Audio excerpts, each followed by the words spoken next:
What's up, Met fans, and welcome back to Talking Mets with Rob. How is everybody doing today on this Wednesday matinee baseball right here on Talking Mets with Rob? Midday baseball. I remember back in the day when I was younger, when you used to have matinees at 12 o'clock on certain days, and also I remember matinee doubleheaders long time ago, unfortunately. But here we are, guys, the rubber game, Mets versus Braves. Both teams won their respective game at the same score of 4-1. So nobody really has the upper hand besides the fact that the Mets pitched really well in this series so far, and the offense didn't score the runs that they were supposed to score. But what I talked about in game one of the pregame, what they did with Fried, and then what they did with Strider, they got the pitch count up rather quickly. Both of them out before the sixth inning. Couldn't ask for anything else. The problem was the Mets offense couldn't produce any more runs. And you see why having multiple home run guys in a lineup can do damage. The Braves scored all their runs so far in this series on home runs. That's not a recipe for success in every game. But it's nice. You see what happens when one swing in a bat puts the team ahead. And they did it twice in this ball game yesterday, with one by Duvall and the other one by Riley. What else is there? Oh, boy. All right. Hopefully you guys can hear me. I think we'll be okay. You guys can hear me? We're good? Just want to make sure I dropped the mic. So with this mic, who the hell knows? But give me a second. I think you can hear me. At least I hope you can hear me. All right, so I'm going to keep on going. I think the audio says it's looking good, so that's what I'm going to go with. All right, guys, so you see what happens with just one swing in the bat. And let's be honest, the Braves weren't doing well at all. They could not touch the slider of Peterson or Scherzer the entirety of the game. One bad pitch, and you lay it over the plate, and guess what happens? The ball's 400 feet over the fence. And that's the problem right there. And that's why when it comes to the Mets, and we continue to just beat the drum on this whole thing with why the Mets need a power bat. I know we've had conversations about, well, the Mets were number one in runs scored. They were number two, number three, number four, whatever they are. They're definitely top five in runs scored. But once again, those runs scored are the issue. Because if a lot of people, especially Met fans, are going to look at the runs scored, what the hell do you think the front office of the Mets are going to look at? Don't look at the runs scored, because it's not an end-all be-all. It doesn't tell all of the reason of why this team is struggling. I like the runs per game rather than I like the total runs scored in the year. It worries me a little bit, and it continues to factor in a lot of games that the Mets lose. When the Mets don't hit 5, 6, 7 hits together in a row over a course of 2 innings, they don't score. You know, if it wasn't for Lindor reaching out and getting that ball and driving in the only run of the ball game for the Mets, they would have got shut out. And we can't expect, especially look at this lineup. Look at the lineup yesterday. No McNeil, no Marte. It was terrible. And when we go over the lineup, listen, if you guys seen the lineup, I mean, I don't know what to say. And we'll get into that in a second. We only got about 15 minutes until game time. I was a little worried that the rain in the forecast that I was looking at, it wasn't looking predominantly good to start this game on time, if at all. But they showed a picture on SNY. The sun looks like it's out. Doesn't look like the tarp's on the field, so they're probably going to start the game on time, which will be 12:20 Eastern time. So as everybody is tuning in right now in this afternoon baseball on a Wednesday, Please don't forget to hit on that like button. We're going to go over the pitching matchup. We're going to go over the lineup. And we will also continue to talk about the discrepancies in this lineup. Even when McNeil and Marte are part of this lineup, it's not a lineup where the Braves were struggling yesterday, just like they were struggling in Game 1. But one swing and a bat by Riley in Game 1 got them to within 1 run. Yesterday, the Mets, were somewhat strolling. The Braves couldn't touch Peterson. Lindor gets that RBI triple. All is well. Peterson's dealing. Then he leaves one pitch right over the plate to Olsen, who crushes one to center field, and then they take the lead. Even though the lineup was struggling, they always had that threat of just one bad pitch. The batter can take one out and changes the whole ball game. And that's the difference between a Braves lineup who has multiple home run guys than the Mets who have one in Alonso. And that's the biggest issue that we're having. And it's going to continue to be the issue until they either make a decision on Alvarez or end Vientos or make a trade, which is not going to happen until probably after the All-Star break. So this is where we are right now. We're in the rubber game. Mets versus Braves, Game 3 of the series. Chris Bassett is on the mound against Charlie Morton. I'm going to share my screen in just a second, and we'll go over a little bit more about the pitching matchup and the lineups as well. And then I'll say what up to everybody in the chat. I'm not going to get to a lot of comments today because it's a rather short pregame, and we're going to lead right into the game today. So hopefully it does start on time, which I think it will. Again, when you're down south, especially in Atlanta, it looks like it's going to rain, and then, miraculously it doesn't. It's supposed to be later in the day, but they're worried about it coming a little earlier. But let's see if we start the game on time, which I think we will. So at the moment, guys, let me just move this out of the way and share my screen. All right, guys. So as you guys know, Charlie Morton is pitching for the Braves, and for the Mets, Chris Bassett. Chris Bassett pitched well his last time out against the Marlins. He pitched against the Marlins 3 times in a row, and finally facing somebody else in the Braves offense. So what is interesting about the Mets starters in this 3-game set, you got Scherzer, who has a nasty slider. You got Peterson, who has a nasty slider. And you got Bassett, who has like 100 pitches, but also has a nasty slider. They showed a stat in Game 1 where the slugging percentage and OPS is astronomical for the Braves offense when they swing at fastballs. When they swing at sliders, it's 14th in the league in slugging and OPS. That is a huge deal, and I said that was going to be a big deal in this series when SNY threw that stat up, and it showed. Other than 3 balls left over the plate that were all home runs, the key is don't hang a slider, don't throw them a lot of fastballs around the zone, and things should happen for the Mets, and they should win.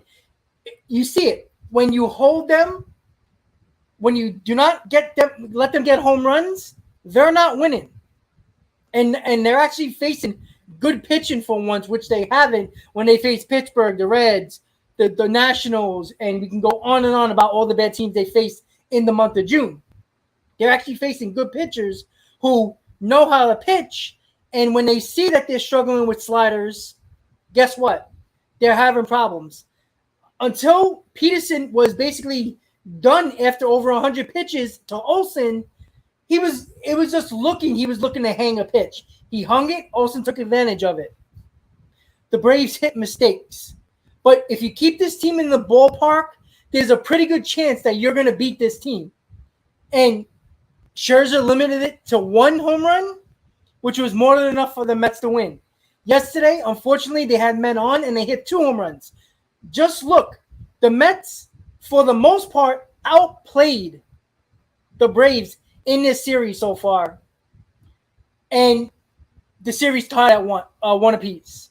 So I think if they keep this team in the ballpark, the Mets are going to win the ball game. And I think what Bassett, the way he's quirky and all the different pitches he throws, and he doesn't throw a ton of fastballs. He throws a lot of off speed and a lot of breaking pitches along with that slider, where the Braves are one of the worst teams in the league on pitchers that are sliders based on slugging percentage and OPS. So they're going to continue to go with that plan until the Braves adjust and figure it out. If they don't, oh well, too bad. The Mets have the advantage. So before we get started with anything else, let's go with the lineup really quickly. Brandon Nimmo leading off, playing center field. Francisco Lindor batting second, playing shortstop. Pete Alonso batting third, playing first base. Yes, you see it. You heard it. You might have even fell off your chair. Luis Guillorme cleaning up, batting second. Mark Hanna batting fifth, playing left field. Dominic Smith getting the start at DH, batting sixth. Eduardo Escobar batting seventh, playing third base. Jankowski, right field, batting eighth. And Tomas Nido catching, batting ninth. So, again, this is not Murderer's Row lineup. This is not even, let's be honest. After the top three, is it really a major league lineup? Not really. But again, when you got no McNeil, when you got no Marte, and you got an injured, you got a couple of injuries in this lineup right now, well, you're going to have the Jankowski's playing. You're going to have the Nitos playing. You're going to have Smith DHing or Davis. It sucks. But you know what? The Mets won with just this lineup in game one. So there's no reason why they can't do it again. So that is the lineup for the Mets. For the Braves, it's Acuna playing right field. Swanson shortstop, Olsen first base, Riley cleaning up third base, Contreras catching, batting fifth, Eddie Rosario DHing, batting sixth, Adam Duvall left field, batting seventh, Robinson Cano batting eighth, playing second base, and Michael Harris the second, playing center field, batting ninth. So those are your two lineups today for the rubber game between the Mets and the Braves. So let me give a shout out to everybody. We got about 8 minutes until game time. Once again, guys, I'm not going to get to everybody's comment. I'm sorry about that, but it was a rather very quick pregame. I only got home from work about a half hour ago, so don't mind me. All right, so let's check the comments really quick. Let's say hi to everybody. So we got Lane. We got One Part. How you doing? Long time no see. Grant, a member of Talking Mets with Rob. Ken, the Blindbeard. Really nice to meet you on Saturday, buddy. I did forget to put the picture up on YouTube on my channel. I forgot about that. I will do that, but it was really nice to meet you at Citi Field on Saturday for the Keith Hernandez retirement number. Who else we got here? We have Bobby, a member of Talking Mets Rob. We got Ruben, a member of Talking Mets Rob. Christian, a member of Talking Mets Rob. We got Sandalwood. We got Steve. We got Manuel. Who else we got? Let's see. Ethan, Manuel, Inebriated. Who else we got? Victor, Steven. And that looks like everybody said what up in the chat. All right, guys. So we got 40 live viewers right now. I'm not expecting a big crowd today since it's the middle of the day and most people are working. And even if they are working, some of you might be working right now. But you just happen to have the stream on right now and hopefully get a Mets win in the process. So once again, guys, don't forget to please hit on that like button. You know the deal. The more likes, the more the stream goes at the top of the list for YouTube, for subscribers and anybody else who is interested in the sport or is a Met fan that doesn't know about the channel yet, or just a baseball fan in general who just likes to look at YouTube and look at sports channels and baseball channels in particular. So it's your job to hit on that like button, guys. I believe I put a poll up there about about the video that I put about Trey Mancini, about the trade proposal. I put, if you haven't done that as of yet, guys, please check that out. It's I actually got a lot of comments from Orioles fans who like the deal.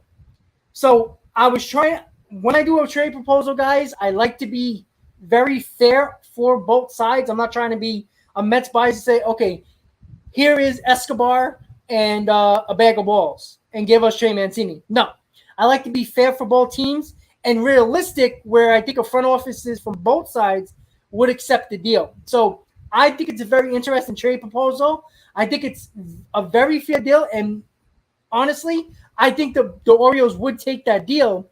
And I also put somebody else in that deal that is a bullpen arm with Trey Mancini. So check that out when you guys do get a chance. And like I said, in a few of the comments that I got from Orioles fans, when they saw the thumbnail, they actually said it in the comment that they were gonna just curse me out and kick rocks because it seemed idiotic. But when they saw the trade proposal, they were like, wow, this is a very fair trade.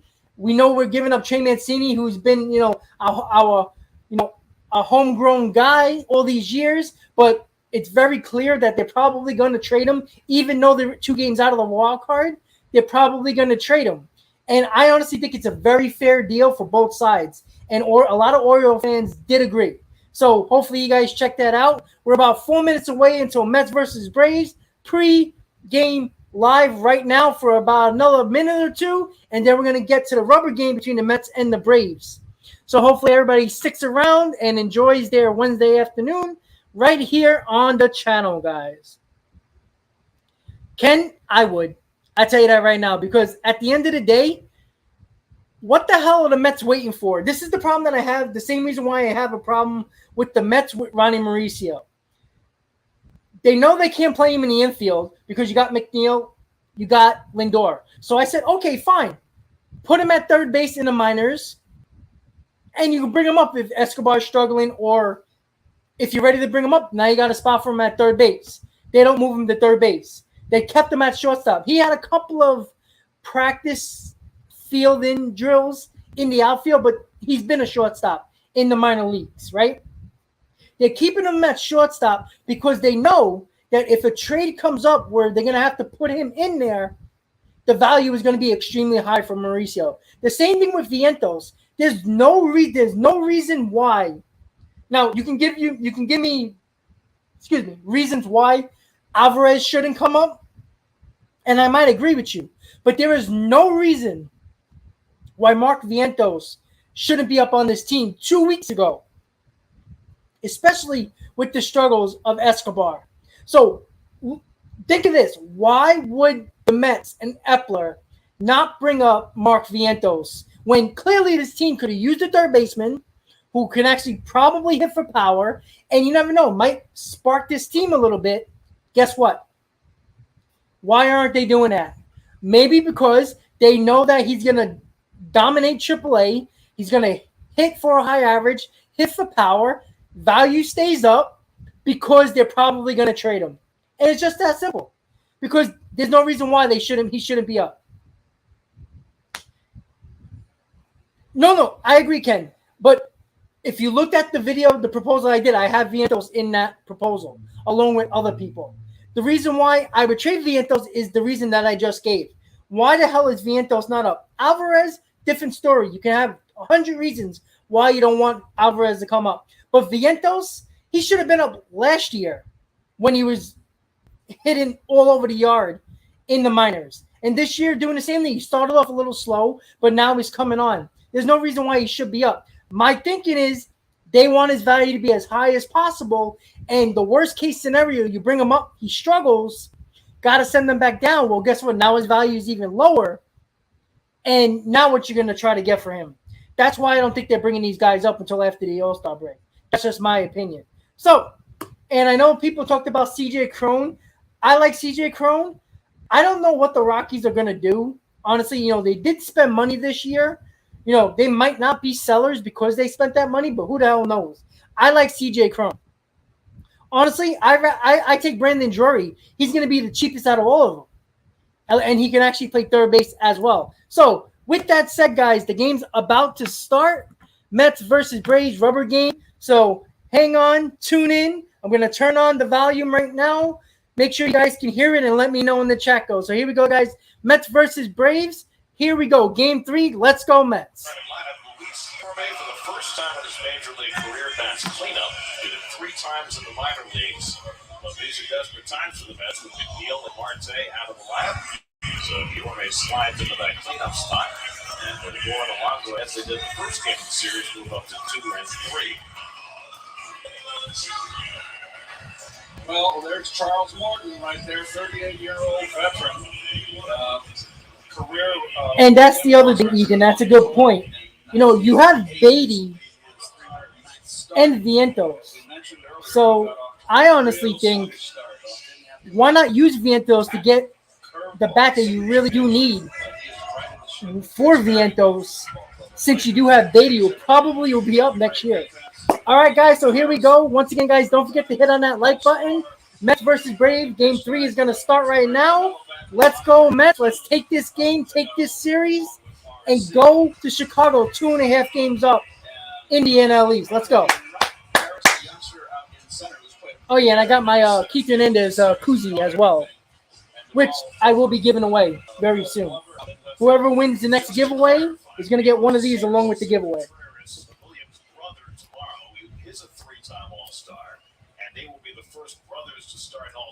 All right, guys, so here we go. Nimmo's coming to the plate. Morton's ready on the mound. First pitch is going to happen. Here we go.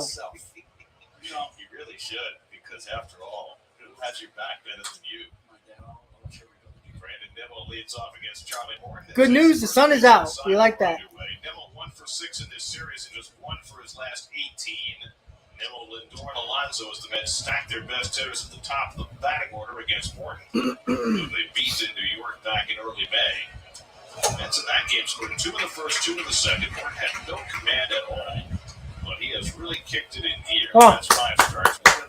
Morton, 1.6. Got to get to Morton early. Run average, and he has been striking out hitters in droves. In fact, he's 6th in the National League in strikeouts. And gets that back foot breaking ball and foul ball by Nimmo, 1-2. There's that pat breaker. He's one of those guys that has good, and I like this term too here, spin rate. Kurt Blyleven had good spin rate. Steve Carlton. Because he hit his foot, or because he swung, it is a strike. And that's drilled down the right field line of foul ball. It's a lot of glare in this game. I mean, from the TV perspective. So a lot of the balls that they hit, you really can't see off the bat. So it's going to be very interesting today. Sweat, how you doing, buddy? Spin rate. Let's go, Brandon. Yes, he does. But he's been struggling commanding his curveball lately. He got beat last night. Fastball on the inside. Nice pitch, strike 3. Nimmo's been striking out the last couple of games a lot.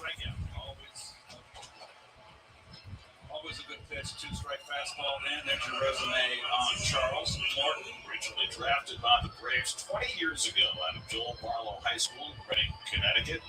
Came back around to the Braves last year. Had a terrific year for them, 14-6, 3.3 ERA, 4 postseason. All right, so Francisco Lindor coming up. In game 1 of the World Series when Yuli Gurriel hit it off his leg, and then he stayed around 20 more pitches and pitched with a broken leg and struck out 2 more batters. Now that's tough.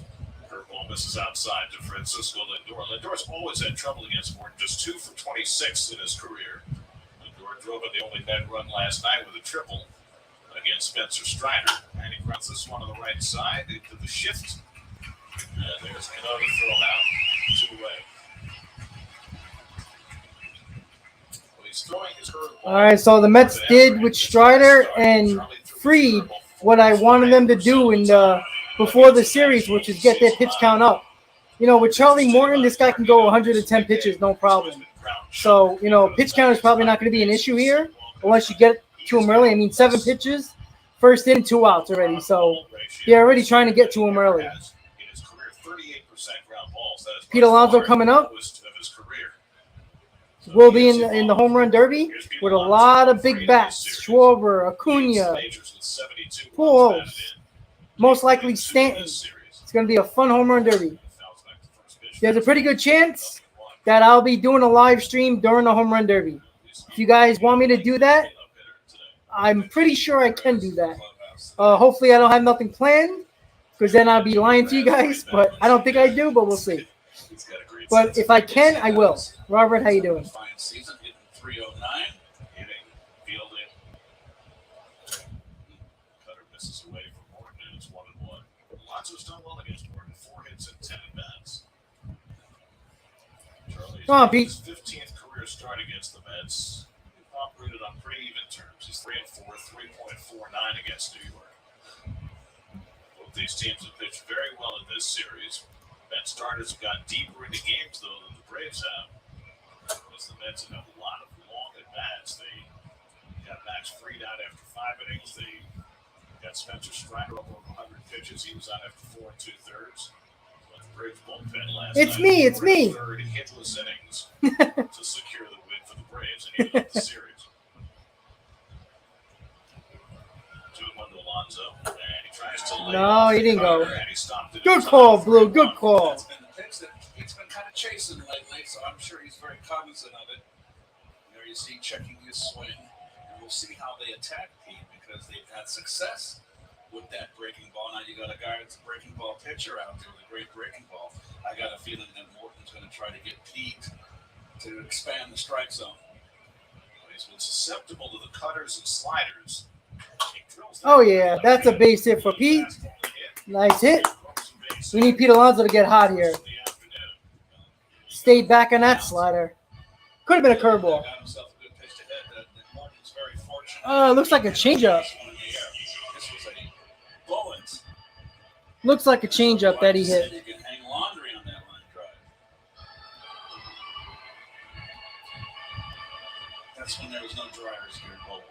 All right, our big up cleanup hitter, Luis Guillorme. That's hilarious to me. When I saw that, I was like, I was at work and I saw that. I'm like, wow, really? But hey, you never know. So it was on a sinker that hung. Sweat, I don't know, man. You guys haven't played well against the Mets. In this series, you haven't played well. All your runs have been on 3 home runs. So you guys don't hit home runs today, you're not going to win. Yeah, well, I like how he stayed back on that sinker. Oh, on that last pitch. He didn't try to reach for it. He waited for it to come deep in his zone. So nice to see Alonso do that. When he does that and let the ball come to him, he's a dangerous hitter for sure. Oh, Luis, cleanup hitter. I still can't believe it.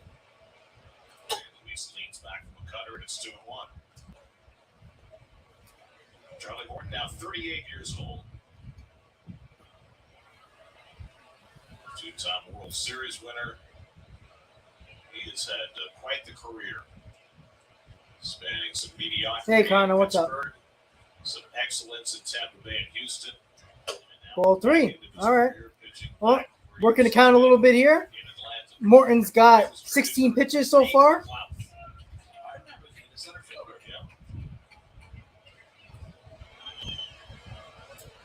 Second straight hitter. He's been behind 3-1. Arcana would be next. Holds his swing, takes a strike on the cutter. 3-2. All right, 3-2. So Pete Alonso will be running with 2 outs and a full count. So anything down the line or in the gap probably will score Pete Alonso while he'll be running on the pitch. Ryan Sandberg. Yes, that's better. Alfonso Soriano. Jeff Kent. All you kids out there, just hang with them. Alonso gets set to run. And he strikes him out. Alrighty, guys. So the Mets got 1 hit in that inning. Luis Guillorme just struck out to end the inning. No score so far. The Braves are coming up in the bottom of the first. Once again, guys, don't forget to please hit on that like button. Let's get this stream out to more baseball fans, more Met fans, more Brave fans alike, so we can have some fun, talk crap to each other, because that's what sports fans do, specifically baseball fans. And let's be honest, guys, this is a rivalry, right? Rivalry showdown. It's in the thumbnail. Exactly what we got to do, right? Enjoy the teams. You root for your team. You go back and forth. That's the whole point of sports and fandom. So you hit that like button. The like button goes up. The more likes, the more people get recommended this stream.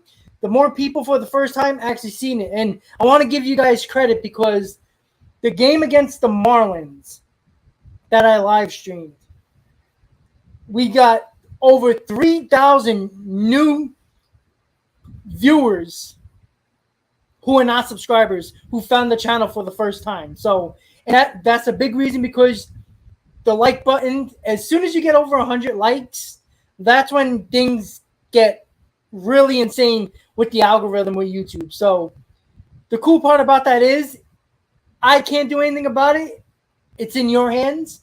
So anytime you get over 100 likes, the stream stays at the top of the list the entire day or night. And that's why even after the stream, I'll get a couple of thousand views after that. So I want to thank you guys for that. To get 3,000 new viewers who are not subscribers and found the channel for the first time, that's because of you. And yes, Robert, I did see that. They did fire the manager, and you know what? They're not playing great. They're a lot of people picked them to win the division, the AL East, the Blue Jays. So, and I was one of them. And listen, nobody could have predicted what the Yankees are doing. But the Blue Jays haven't been playing well. All right, guys, bottom of the first, no score. Mets got one hit. The Braves are coming up for the first time in the bottom of the first. Chris Bassett on the mound for the Mets. Let's see what Chris Bassett can do right now. Let's go. So here we go. Bottom first, Bassett on the mound.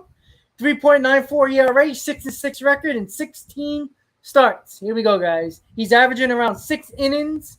So that's what you like to see from your starter. So here we go. Rubber game, Mets versus Braves. The last 4 starts they mentioned in the open. Acuna swings at the first pitch, loft swing foul. But did everybody see the open? Well, Some people tuned in late. That's why I added it in again. Do you want to get the numbers? Last 4 starts, 2.60 ERA. Don't show me up. No, I'm just trying to. Come on, Chris, let's go. Help you out. I am merely here to be your caddy. Driving through the right side. There you go. He's going to base hit. The lead off against Bassett. Hit it right through the shift. Against Acuna. He found the open space on the right side. I am going with the school of Bill Webb. Right here. Here's basic. Leading off the game. Big opening right side of the I seriously hate this shift. One ball to the second baseman. Jesus. I literally. Sorry about that. Hey, Karen, how you doing? How'd they work out for it? It worked out good. I just didn't know the numbers on Bassett. Well, now we all know the numbers. Here's Dansby. All right, Chris, let's get it done. Come on. He fouls back first pitch. So they're swinging early on Bassett here. Swanson 0 for 6 in this series. He didn't listen his last 9 at bats. He's going to the All-Star game for the first time, having himself a wonderful season after a slow start.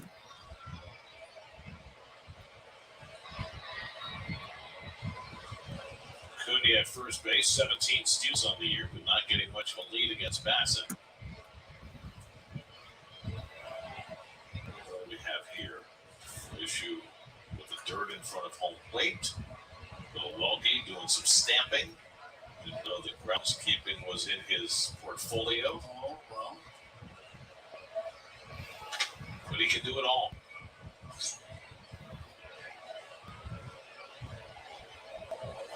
And Swanson takes it just off the plate. And it's 1-1. Well, both pitchers have given up their share Come on, Chris, let's go. of balls this year. Bassett has given up 13. 8 to left-handers, 5 to righties. It's been kind of the bugaboo for him. And Morton, the same, has given up 12. Well, you weren't going to have any numbers. Basics. Nice pitch. Takes the slider on the There's that outside. slider that seems to fool all of these hitters in the Braves lineup. Analyzing 101 here, Dave. Here's what's interesting to me. We mentioned that Morton has the lowest ground ball rate of his career. Bassett this year has the highest ground ball rate of his career, nearly 47%. And the situation where he loved the ground ball double play from Swanson with Matt Olson waiting on a deck. And here you got the right side of that infield open with Guillorme up the middle. And boy, I mean, just hit ground ball like Acuna, and you've got first and third, and Bassett in big trouble. On the first pitch of the at-bat, York was actually playing to the left of the bag and then moved over. There goes Acuna, the pitch outside from his knees. Right Got him. Yeah. There we go. So Boom. Throwing from his knees. Let's go. Perfect strike to York, and Acuna is cut down. Acuna got a great jump too. Nito with just a quick throw. The Mets catchers Woo. are Let's go. solid. They got strong arms. They take away that weapon. I know there's a throw from the knees. And Right on the money. And he got on Woo. it. If that Love throw it. is 4 feet higher, he's going to be safe.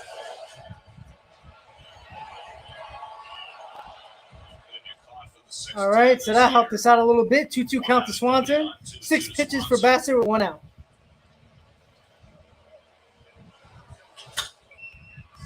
Fastball fouled away. The tag is right down quick by Bjorne. Beat him to that.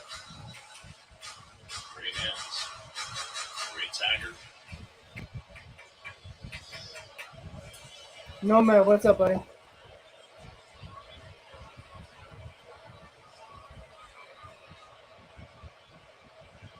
Bassett, that's the third runner caught while he's been on the mound. 3 of 6. And curveball, and Swanson able to hold back. That was a nasty pitch. I don't know how Swanson hold that back. Big, slow hook from Bassett. His knees buckled, his arms buckled, but he held the bat back. Time his last start against Miami, which is a season high against the young Marlins lineup. He was able to get a lot of strikes with that slow curve. 3-2 to Swanson, who's already struck out 98 times this year. And he fouls that one off. And your Alexis Metropolitan defense, Nito back behind the dish again with the strong throwing arm. Lindor's been playing a really solid shortstop along with Guillorme. That is real strong up the middle infield right there. Canna solid, Nemo solid, Jankowski solid. Good defense out Let's there. go, Chris. Come on. Bassett.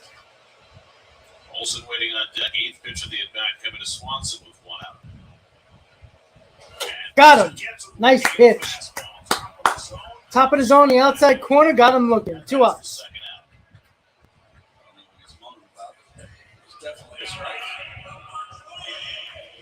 Looking the crew chief has the plate today. Junior Valentine, Chris Siegel, Andy Fletcher.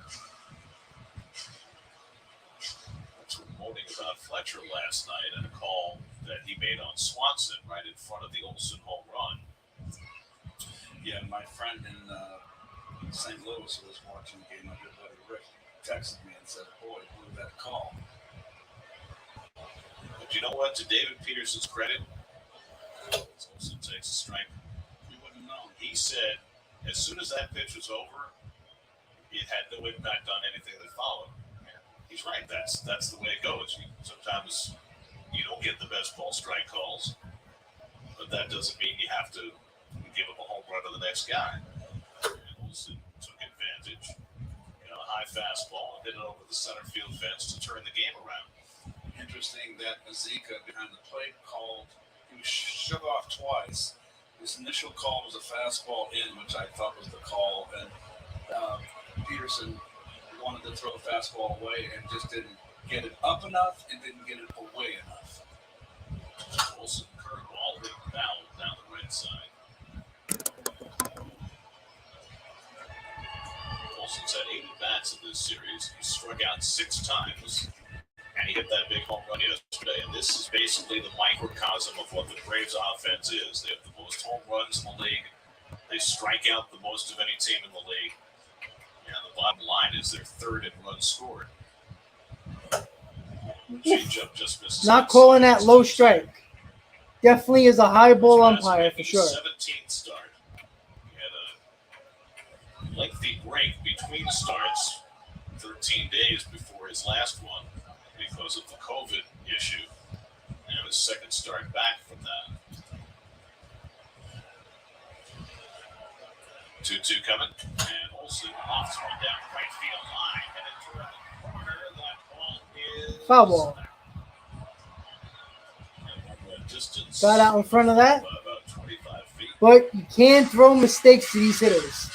You leave anything over the plate, they're going to crush it. They scored over 48% of their runs on home runs this year.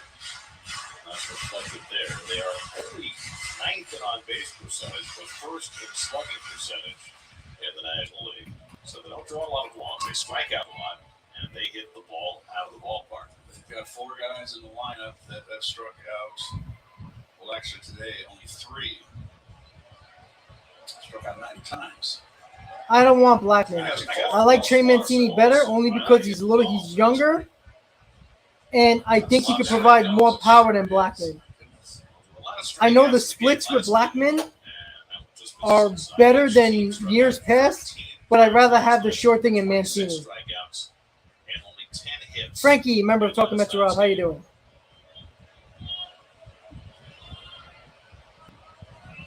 Second straight full count for Bassett. Austin Riley would be next.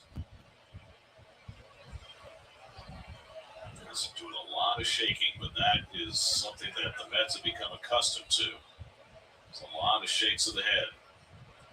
Now he and Dito are in agreement. Nice pitch on the outside corner. Now, still 3-2, 2 outs. 17 pitches for Bassett. Yes. As a hitter, is that not a giveaway that it's going to be a fastball? No. When you see the double nod? No, you don't want to get into a guessing game, and that's what he likes to do with some hitters.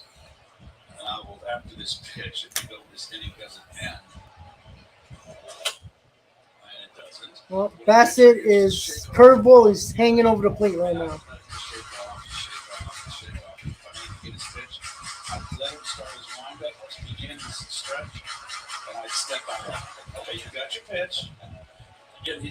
True, Frankie, true. Like I said, Trey Mancini is not my number one option. I want either Josh Bell or CJ Cron, who I think are the best options available. Nice. Struck him out. There we go. All right, nice first inning for Bassett. Going to the top of the second, no score. So Acuna get on with a base hit, gets thrown out at second, and then you have 2 strikeouts back-to-back for Bassett. So 2 strikeouts for Bassett in the first inning. See if the Mets offense can do something against Charlie Morton. So yeah, when it comes down to Mancini, he's probably going to be one of the players that's going to cost you a decent amount. Like I said, I like CJ Cron and I like Josh Bell better.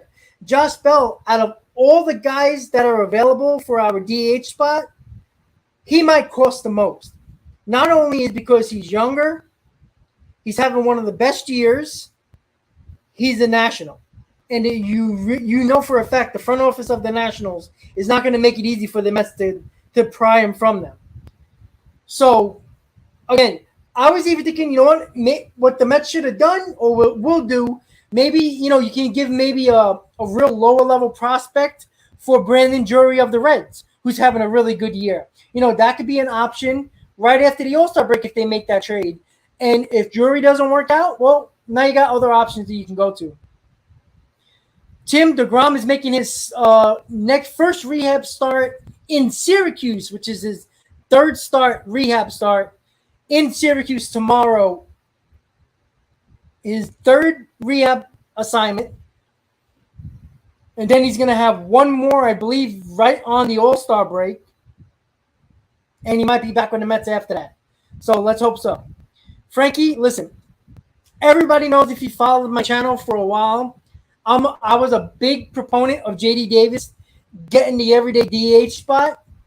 Now, I honestly do think that platooning Dom and J.D.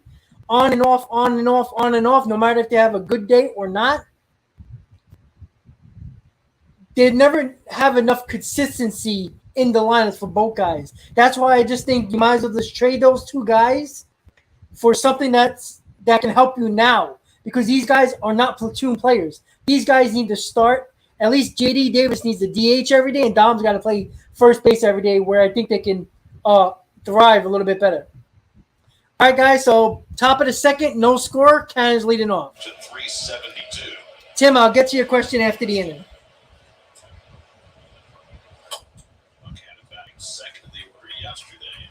Well, let me answer it now. If DeGrom comes back right after the All-Star break, David Peterson's getting out of the rotation. So that solves the problem there. And Peterson will go in the bullpen. Come on, Mark. He got pitched really tough last night.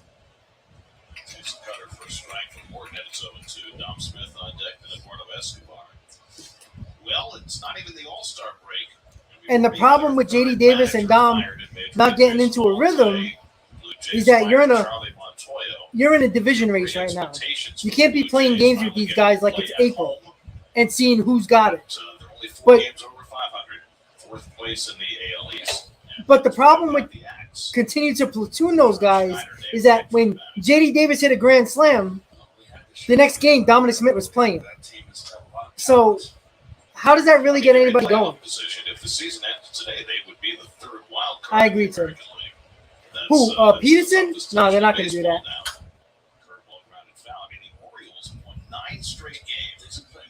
Yeah, I mean, look, if you ever played baseball, I don't care if you're a pro, if you're an amateur, it doesn't matter. If you play baseball and you're a guy who hasn't hit for 6 games and then they put you in a lineup, seeing batting practice is a hell of a lot different when you actually see live action. It's different. The time is off. It's just that simple. 1-2 to count with Dom Smith on deck. Struck him out with a fastball. All right, so Marcana strikes out. Once again, guys, if you're just tuning in, please don't forget to hit on that like button. JD, how you doing, buddy? So before you do anything else, guys, please hit on that like button. Thank you very much. Yeah, 6-man rotation is probably not going to happen, only because you got veteran pitchers who like to get through a routine. And you don't want to mess with guys like Scherzer and Bassett and Walker that are veterans. You don't want to go to that 6-man rotation. Some level of consistency this year, and it has eluded him.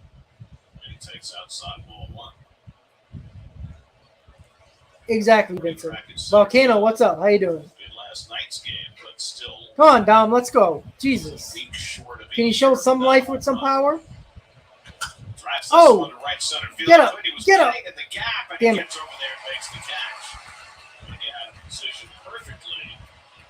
Well, unfortunately, Acuna was playing in the right center field gap, and he didn't have to go far for that ball.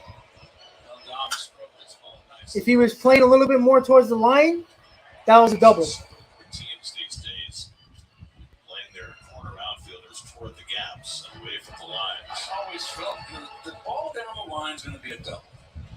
You know, the gaps are the big part of the ballpark. I always liked bunching hitters unless they were dead pull hitters, dead Kingman. Oh, yeah. That's gone, baby. Yeah. All right, Eddie. There we go. Eduardo Escobar with a solo home run to give the Mets a 1-0 lead, baby. Let's go. That was a shot. First pitch. There we go. Let's go. Woo! That's what I'm talking about. Nice. Oh, yeah. First pitch. Fastball right over the middle, and Escobar was all over that pitch. Hit that to the chop house. Hitting the Coors Light sign. Woo! That was crushed, everybody. All right, 1-0 Mets. Top of the second. Jankowski up. Man, if Escobar can get going, man, this guy, I'm telling you, this guy can hit you 30 home runs. Last night's game, he pulled to right field, and this one he crushes to right center for his 10th home run. Well, Vincent, I would say yeah. Jankowski's starting all 3 games of this. It's very hard to take Guillermo out of the lineup as good as he's playing. Strong was out of the field early today doing some. Come on, Travis. Hopes to be able to play either tomorrow or Friday in Chicago. Jankowski takes a curveball that just misses. Yeah. 2 balls and a strike. Escobar has been decent. You know, had a couple of hits here and there. Before his injuries, 0 for his last 20. Trying to snap that. 0 for 5 in this series. Coming back from broken finger. And he bounces one. Well, you know, like I said, guys, the Mets have outplayed the Braves in this series. All around. That's the 13th home The problem is that when you got 4 or 5 guys in your lineup that hit for power like the Braves, one mistake pitch can put the team ahead. And Jankowski's gonna nice catch. Alrighty, so that is the end of the top of the second, but not before Eduardo Escobar crushed the ball to right field to give the Mets an early 1-0 lead and a 1-0 lead to Chris Bassett. Let's see what Chris Bassett can do with that 1-0 lead. And like I said, guys, the Mets got a lot of hits in this series. If I'm not mistaken, I think in this series, the first 2 games of the series, I think they're close to like 18, 19 hits. The Braves only have like 7 hits in this series, 7 or 8 hits in this series. All their runs have been home runs. So you keep this team in the ballpark, you have a really good chance of winning. And the Mets have outpitched every pitcher so far for the Braves, starting wise. Peterson was dealing with Strider. Scherzer was better than Fried. And you got Fried and Strider out before the 6th inning because of their pitch count. Again, Charlie Morton's a different story, so I don't think you can look at pitch count with Morton because I think he'll go over 100 pitches. But if you can get him to 100 pitches in 5 innings, which is probably very unlikely since his first 2 innings, I think he has like 30 pitches, if I'm not mistaken. He has 31 pitches through 2 innings. So, he maybe can get him to 60 pitches in 4 innings. We'll see.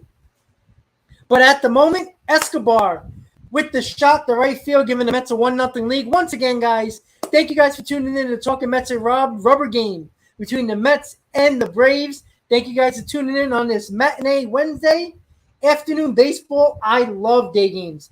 And I'm so excited the Mets are playing 3 out of 4 day games in Chicago against the Cubs. You know what that means, right, guys? The second game, the third game, the fourth game, all 2:20 starts. That means I am streaming all 3 of those games. So let's go. I'm not streaming the first game tomorrow against the Cubs, unfortunately, because of work. But the next 3 games against the Cubs, all live streaming. So make sure you tune in for that as well. So we got 106 in the stream right now, guys. You guys are awesome right now. I wasn't expecting a lot of people today to tune in, but you guys are because you guys are freaking great. So here we go, guys. Bottom of the second, 1-0 Mets. Riley at the plate. 29 in a row. Jordan Lyles got the win over the Cubs yesterday. The Cubs have lost 5 straight. Agreed, Vincent. And that's where the Mets are going to Wrigley Field to play Chicago tomorrow night. Austin Riley leading off the home second. Steve, I'll get to your comment in a second about the ground. Riley somehow is still well, not Steve, on the All-Star roster. He's the only player in the major he pitches league Thursday 20 doubles for his and 3rd 20 rehab home start. runs. He'll pitch one more time when Major League Baseball is in the All-Star break. If he pitches during the All-Star break in the minors for his 4th rehab start, he's projected to come back after the All-Star break after the 4th rehab start, most likely, which is going to be either the Padres series or the Yankees series. And honestly, I have a funny feeling that the Mets front office wants to come back during the Yankee series. I'm against that, but I think that's what they want to do. 1-2 coming to Riley. Strike him out. All right, nice pitch. There we go. 3 consecutive strikeouts now for Chris. Bassett is dealing right now. Wait a second. Whoa, whoa, whoa. Why are they sounding the trumpets? What the hell? Wilson Contreras is sounding the trumpets. What the hell is going on here? Whoa. We had this whole controversy in New York when Billy Wagner came to the Mets. Do you remember? Yes. Because Billy had Enter used Sandman in Houston. It's curveball for a strike to Contreras. And Mariano Rivera, of course, had always used the same music, so that became a cause. Let's go, Chris. Using Narco, music that Edwin Diaz has made famous. Curveball outside from Bassett, 1-1. Bassett thought he had a strike there. Yeah, the Braves, the music too. There was a couple of Braves players yesterday that played the same music as the Mets walk-up sales at home, and the organist at Truist Park chose a lot of the players to the road team as well. Yeah, Peterson was really good yesterday.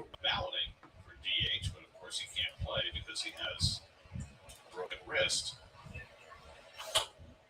Contreras tops one foul. And if you look at just the numbers, I mean, Contreras only had 143 bats, and certainly his teammate Riley is much more deserving of going to the All-Star game than Contreras. So it's been a extra nice story, but he and his brother Wilson both ticketed to be in the starting lineup for the National League. First brothers since Robbie and Sandy Alomar Jr. back in '92 with the Indians. Outside, it's 2-2 to Contreras. There are the Alomars. Robbie was with the Blue Jays at the time, Sandy with the Indians. They started together for the American League All-Star team 30 years ago. Now the Contreras brothers will match them. Come on, Chris, let's go.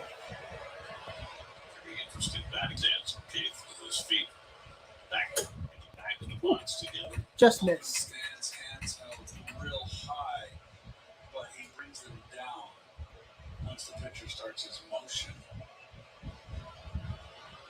Look how close his feet are together. Yep. You don't see that very often. Most hitters today are widespread. Third full count for Bassett. And the curveball hit on the Ground ball, Lindor. And it's 2 outs. A little bit low, but Alonso handles it. And there are 2 out. Getting MLB draft previews, Connor Rogers and Jim DeMeo talk with Mets VP of Amateur and International Scouting Tommy Tanis. Honestly, no, man, it really depends. This start, he's projected in the rehab start tomorrow, close to 60 pitches. So I'm assuming his 4th rehab, which will be during the All-Star break, will be around 80 to 85 pitches. So I don't think the first time back is going to be more than 85 pitches, in my opinion. So we got 2 outs. Mets leading 1-0 in the bottom of the second. Eddie Rosario up. It's Eddie Rosario, and he takes a strike. I mean, your scorecard is just a pristine wonder with your great handwriting and all of your colorful machinations there. And Jay has this scorebook that nobody could possibly read except him. It's chicken scratch. That's lined down the right field line by Rosario. That'll go for That should be a double. Rosario plays into second base with a 2-out double. So for Rosario, who missed a lot of time following eye surgery, still trying to get himself going. It's only his 3rd extra base hit of the season after a just phenomenal postseason last year.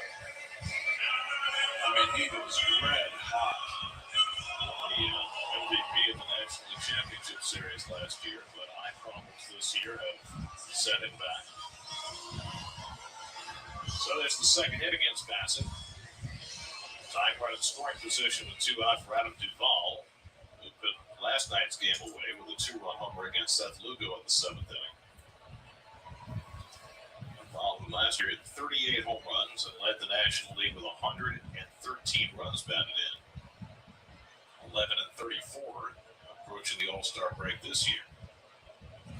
He goes after first pitch. Well, no matter, it could be 5 innings. It really depends. You can't really go on the innings because, he can throw 5 pitches in the first and he might get 6 innings. You just never know. Ethan, there's a possibility, but it's definitely going to be between the Padres and the Yankees series. Again, I would be against throwing him against the Yankees. You weren't on that podcast? All right, should end the inning here? 3rd out of the inning. And it does. All right. You were on that podcast, Keith. All right, guys. So we're going to the top of the 3rd. Mets lead 1-0. 2 solid innings by Chris Bassett. And yes, when it comes to Jacob deGrom, if you look at the 5 days period, like I'm going to go over it right now with you guys. I'm going to look at the calendar really quick. So he's pitching on Thursday, which is the 14th. So you go 1, 2, 3, 4, 5. So he's pitching on the day of the All-Star game. He would be making his 4th rehab start. So if you go by just his rehab start, that would be on the 19th. It would be 1, 2, 3, 4, 5. So if they go by the 5th day, he would be pitching the last game in the Padres series. But because he pitches on the 19th, which is the All-Star game, nobody plays 2 days after the All-Star game. The 20th and the 21st, which is a Wednesday and a Thursday, everybody is off. So everybody can reset their rotation. So I'm assuming the first game back from the All-Star break is a Friday the 22nd of July. It's against the Padres, so I'm assuming Scherzer would go that day. Then I honestly think if DeGrom would have went on the 24th, the last game against the Padres, I have a pretty good feeling he's going to pitch on the 26th, Tuesday against the Yankees, in my opinion. Give him a couple of days to relax, travel with the team. He'll probably travel after the All-Star, after his rehab start, to Citi Field to New York when the Mets play the Padres, so we can get, with his buddies again, with his teammates. I really think he's going to pitch on the 26th against the Yankees. Again, I'd rather him not worry about pitching against the Yankees and put that pressure on him. I'd pitch him against the Padres, but I really think this front office wants to throw him against the Yankees. Why? I don't know, but that's what I think is going to happen. So it's either going to be the 24th, the last game against the Padres, or the first game against the Yankees. So top of the third, guys, Mets lead 1-0. Nito's leading off. Joe and the lockout. And please don't forget to hit an like button when you just tuned in, guys. Let's go. We got to get 100 likes before the fifth inning. Let's make it happen. Come on. Zika started last night. Slider off the plate, 2-0. And with the Mets going to Chicago, it will certainly rev up the conversation about whether catcher is a position where the Mets might want to upgrade by trying to trade for Wilson Contreras, who is certainly on the trade market. And I don't think it's a cut and dry question. I think the Mets have other needs when you're talking about the trading deadline, starting with the bullpen. But certainly the Mets are thrilled with the defense that they've gotten from McCann and Nito. All right, so 3-1 to Nito. Very nice. Nito putting a good at bat together to get that top of the order up at bat, maybe with a possible runner on. The Cubs are in rebuilding mode, so they will certainly be looking for prospects. And the Mets have a top-heavy farm system without as much depth as you'd like to be able to trade without giving up the farm. And they've got that young catcher down in AAA just promoted. Well, I mean, Contreras is a free agent at the end of the year, so he'd be a rental. I mean, Francisco Alvarez, the deck's going to be cleared for him in the future. Still have 2 more years with McCann, so it's a very interesting question. Nito putting a good at bat together. The Cubs are rebuilding, dude. They're 19 games under 500. They're going over. I kind of like the idea that if was it Alvarez, Francisco? If he gets hot, second half of the season, and he's in a red-hot streak, that's a good time to call up a minor leaguer. And then you can DH.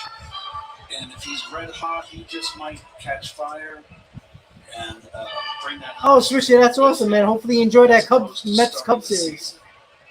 Well, he's only had a handful of games at AAA, and he was tearing up... All right, ball 4. Nice at bat by Nito. Lead-off walk. Getting up Nito with a man on, nobody out. Now, you're talking about a 20-year-old catcher. Would you be willing to sacrifice his... Well, Marcus, I was talking to a couple of people. I'm trying to get a Baltimore Orioles fan YouTuber on my channel to talk about it during a live stream or something like that, because I want to get their perspective, because, we hear about our New York reporters. What are the Baltimore writers talking about? What are they hearing? And, when you're in Baltimore, you're going to hear a lot more than what we're hearing about what's going on in Baltimore, even if they are 2 games back. Because the Mets had that issue in 2019 where they were in that wild card hunt. They went on that nice, 15 out of 16 run. And that was when Wheeler was a free agent. We had a couple of free agents that the Mets could have traded for really good players or possible good prospects. And they held on because the Mets made that run. I don't know if the Baltimore Orioles are going to make that mistake. Well, I don't think anybody questions that Francisco Alvarez is a generational offensive talent. I mean, right now he is as valued a prospect as any in the minor leagues. But again, he's 20 and just got to AAA and probably needs the defensive reps more than anything else right now. Come on, Brandon. Ready to get to the big leagues and stay here. Well, I can tell you from a guy that was called up and mid-August, latter part of August, at 20 years of age.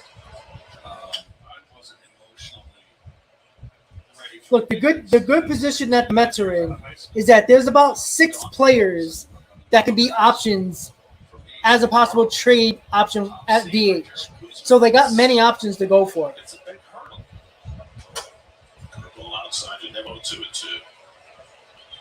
It's all outstanding fodder for conversation right now. The trading deadline is still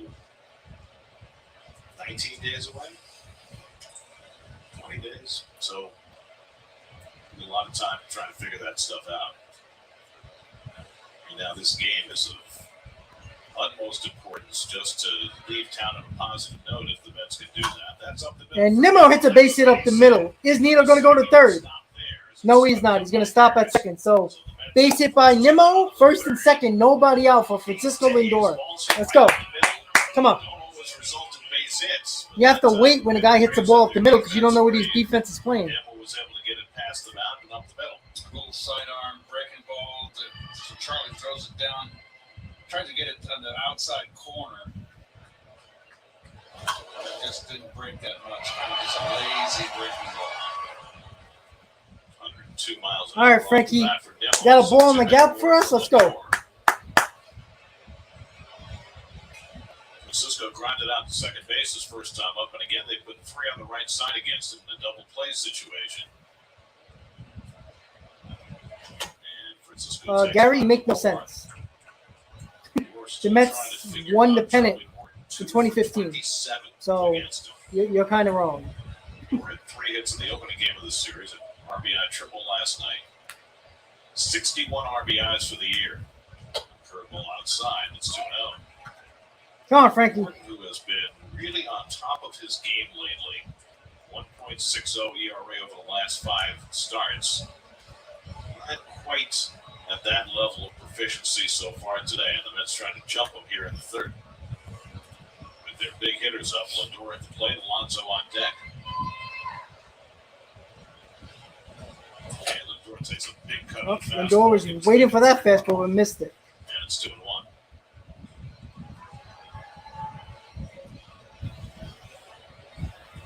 Lately, Morton and last night's 2 starters have been the most prolific strikeout pitchers in the league. That's pulled foul. Curveball. It's 2-2. This pitching staff is not a 1 in strikeouts. Lindor doesn't have to do too much here. He looked like he's trying to do way too much. A base hit here, depending on where it's hit, could be an RBI single. Pitchers coming into the day. Could score Nito. Strikeouts. That pitcher's 833. Oh, get out! That's gone! Yeah! 3-run homer, baby. 4-0 Mets. Woo! Let's go! That's what I'm talking about. Let's go! Let's go! Let's go.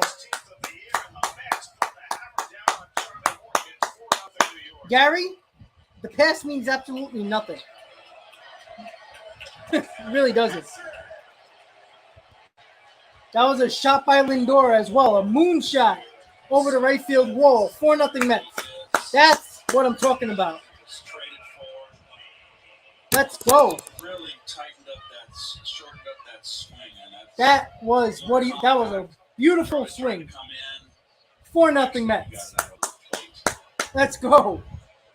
And still nobody out with Pete Alonso coming up. And Alonso rips one foul.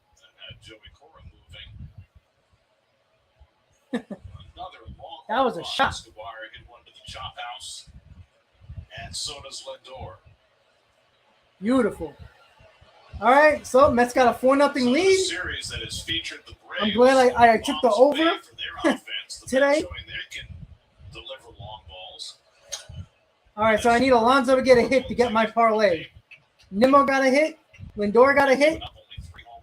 I actually had 2+ home runs for the Mets parlay, and I got the Mets winning. So I need Alonso to get a hit, and I win my parlay. That's a nice $700. From 10.5. Come on, Pete. 1.5 coming in. inside Oh, corner. they call that strike 3. For the first out of the inning. Oh, And it's an important series. The Mets are yeah. Like I said, if the Mets win 2 out of 3 with no Marte, no McNeil, season, the Braves, the last 10 series, that's a hell of a job. I do have to say. that aside, Mets this season are 46-5 when they score 4 runs or more. That is an amazing stat. Again, that means absolutely nothing to me because I always think it's always what happens in that game. That's an excellent record. What is it, 46-5 when scoring 4 runs or more? That's pretty cool. John, what's up, buddy? That is the perfect word here, Spectre. I love it. You are sharp. I'm serious. It's a dark shadow. And I know the Brave fans are lingering on the stream. They're not going to say nothing right now because the team is losing. Just like in Game 1. For Syracuse. And maybe a simulated game during the All-Star break. I agree, Swishy. Again, this game is far from over. We all know that. Or at least I hope you guys know that. You know, with the scary offense that the Braves have and the power that they have, they can easily come back in this ballgame. No doubt about it. But they also got to get base runners as well. And they haven't done a lot of that either. I think they got 7 hits in 2 games in the series so far. And I think they got 2 hits today. I believe they got 2 hits. They got 2 hits. So 9 hits in the series so far. When the Mets have, I think, over 20. And now is in number 4 in the National League in RBIs with 64. And Luis Guillorme ground ball up the middle. That should be an out, and it is.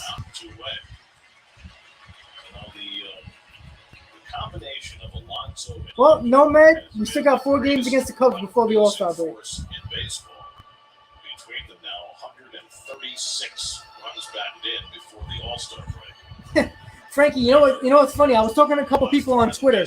Joe is one of them that I spoke to on Twitter. When we were talking, we saw Guillorme. We were making jokes about Guillorme cleaning up, that the Mets weren't going to score runs today. And I even told Joe, if he's listening, what did I tell you? I said the Mets are going to score runs today. Watch, and it's already 4 runs in 3 innings. I don't understand it, but it's happening. But guess what? It's on home runs. That's something different from the Mets offense, right? 2 home runs, 4 runs. Exactly what the Braves did yesterday. 2 home runs, 4 runs.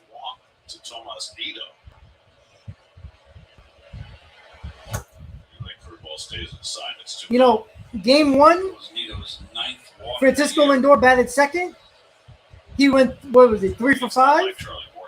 And batting second today, he's 1 for 2 with 3 RBIs and a home run. I like Lindor in that 2 spot.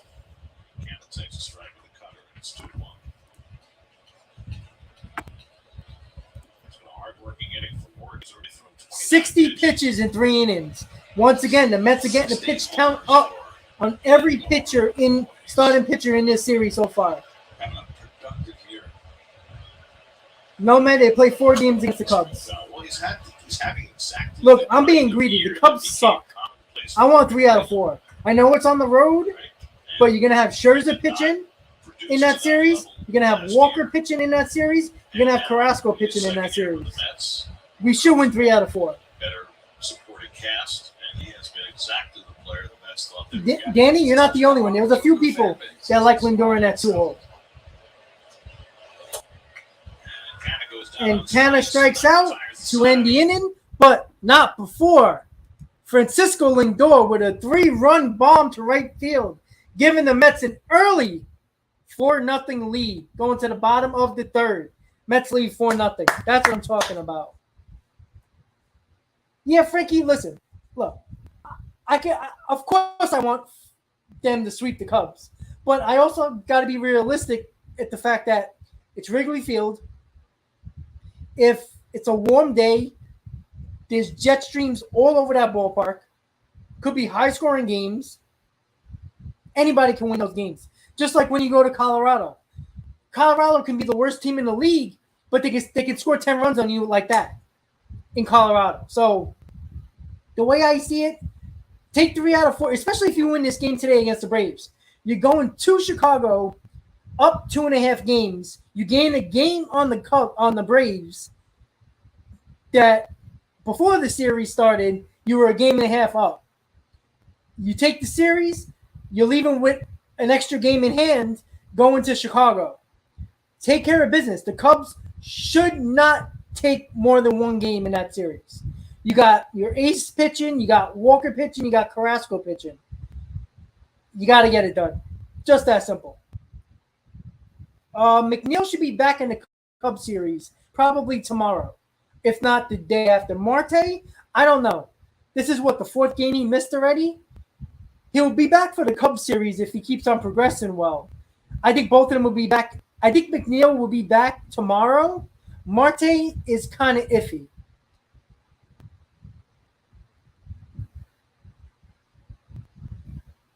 Yeah, Marcus, exactly. I honestly don't think that I don't know if the Mets are going to have to score a lot of runs because they got good pitchers going on the mound that can shut down the Cubs. And SNY is having problems right now. It says SNY, please stand by. So they got – all right, so they only got the audio right now because SNY is down. So that's what we're going to get right now. So listen up. But we have the game in front of us. Robinson Cano leads off in the home 3rd inning. Cano made his Braves debut, went 2 for 3 the other night. Bassett forced a fastball. So SNY lost the feed, but we only got the audio call right now. Let him go. Steven, how you doing? He was in the minor leagues with San Diego and tearing it up. I don't know, Emilio. We haven't heard anything yet. 0-1 for Bassett, and a curveball bounced down to first base. Alonso in front of it. Makes the underhand. All right, 1 out. Sorry, I forgot to put. Bassett was been operating at a higher ground ball rate than Well, guys, SNY video feed is out right now. We only got the radio call.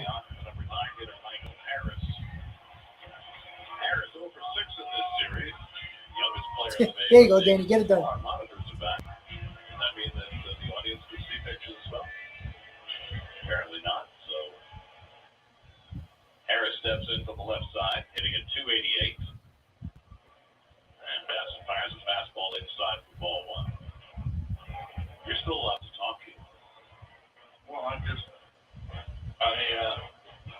okay. Sounds like an AM dial on the radio. Bassett gets a sign from Nito. Here's the 1-0 pitch to Harris. And curveball is in for a strike. 1-1. Bassett leading on that curveball again, as he did in his last start against Miami. Ronald Acuna on deck. 1-1 to Harris. And the slider misses low and in. 2 balls and a strike. Bassett just happy to be facing somebody other than the Marlins. His last 3 starts were all against Miami.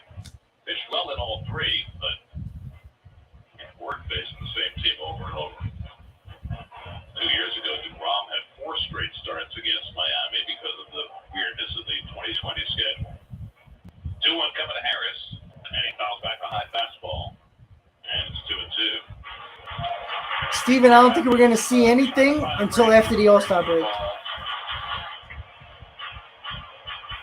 He's got that deceptive motion here with the glove going forward.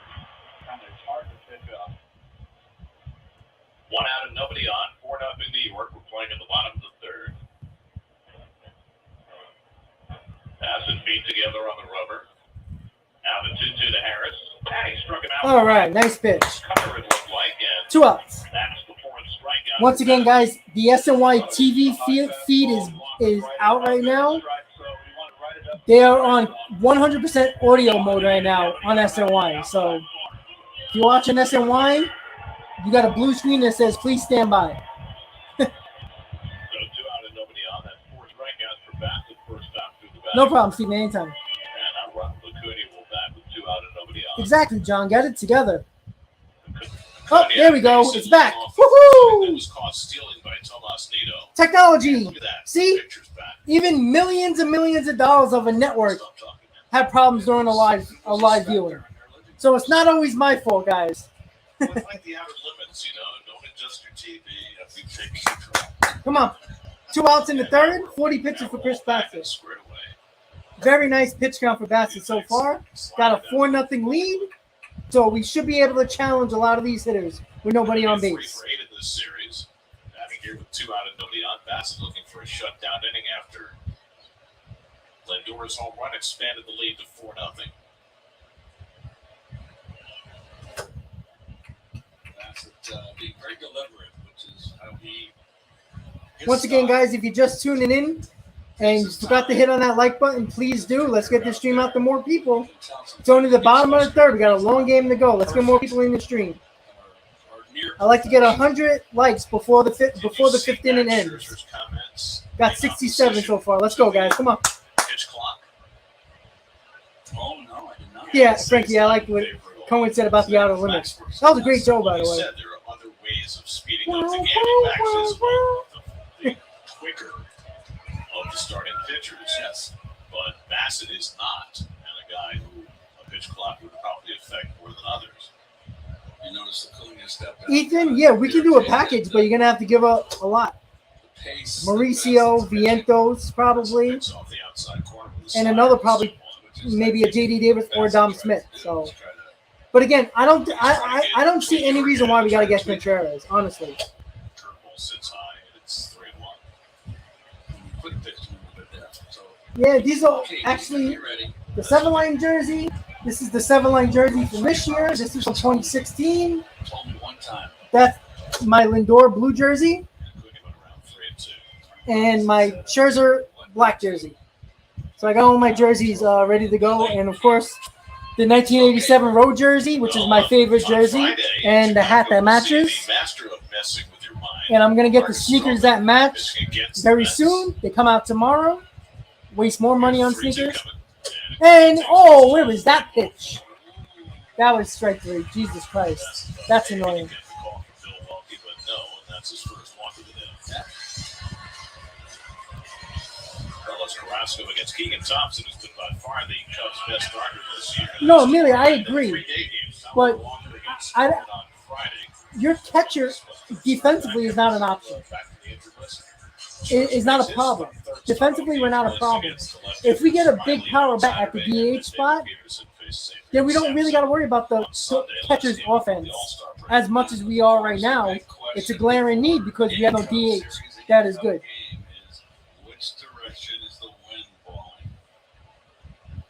Well, my scouting report says that for the opening game of the series tomorrow night, the wind will be blowing in lightly. Okay, supposed to be northeast 6 miles an hour. We don't have a 4-day. There's a lot of rain in the forecast after that for Friday, Saturday, Sunday, so that makes the whole wind thing a little more iffy.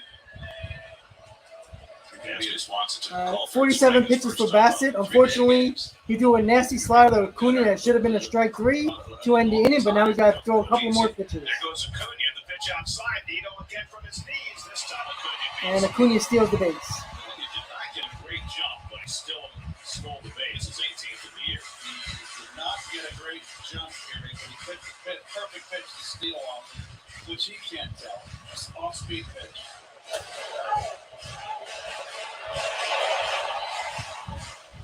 That's not a good jump on their part here. It was an off-speed curveball that got him the stolen base. So runner in scoring position with 2 out, 1-1 count to Swanson. And Nice pitch. Slider and misses, and it's 1-2. But they've been swinging through some hangers early in this game. They do a lot of swinging and missing, this Atlanta team, but when they make contact, it tends to go far. Swanson, 14 home runs this year, 99 strikeouts. And that really is that's the mantra for the Braves. Swing hard, in case you hit it. There goes Acuna stealing third, and Swanson fouls it back. And he would have had it. Yeah, but it's 2 out, 2 strikes out. Yeah, Danny, but again, where's he gonna play? Second, third? When he got traded to the Dodgers a couple of years ago, he played second base and he wasn't very good. He's a shortstop, so I don't think it makes sense for the Mets to do that. I love Trey Turner, but he's not a very good second baseman. I said, George, I've got the green light. He's a perfect shortstop, unfortunately. What you don't want me to do? He said, Dave, just don't steal when there's two Ian Happ is definitely on the trading block for sure, Frankie. It's just a matter of what you got to give up for him. I think he's on the contract for like 2 more years. So you got to give up a lot probably for a Happ. Disturb the master at his craft. You don't want to get George mad at you. That too. George is an easygoing guy. Great team. 1-2 to Swanson, 50 pitches for Bassett. 1-2 coming to Swanson. Right on that great ball. It's 2-2. Bassett has so many different weapons in his arsenal. I mean, just think about the stuff that he has that moves from right to left. He has a cutter, a hard slider, a slow slider, and a curveball. And 4 different pitches. And a slow curve and a harder curve. So really 5 here. He has to shake off so much and then throw in the changeup. He has to grow more fingers. And then Tony Alfonseca behind the plate. And he struck him out. All right, there we go.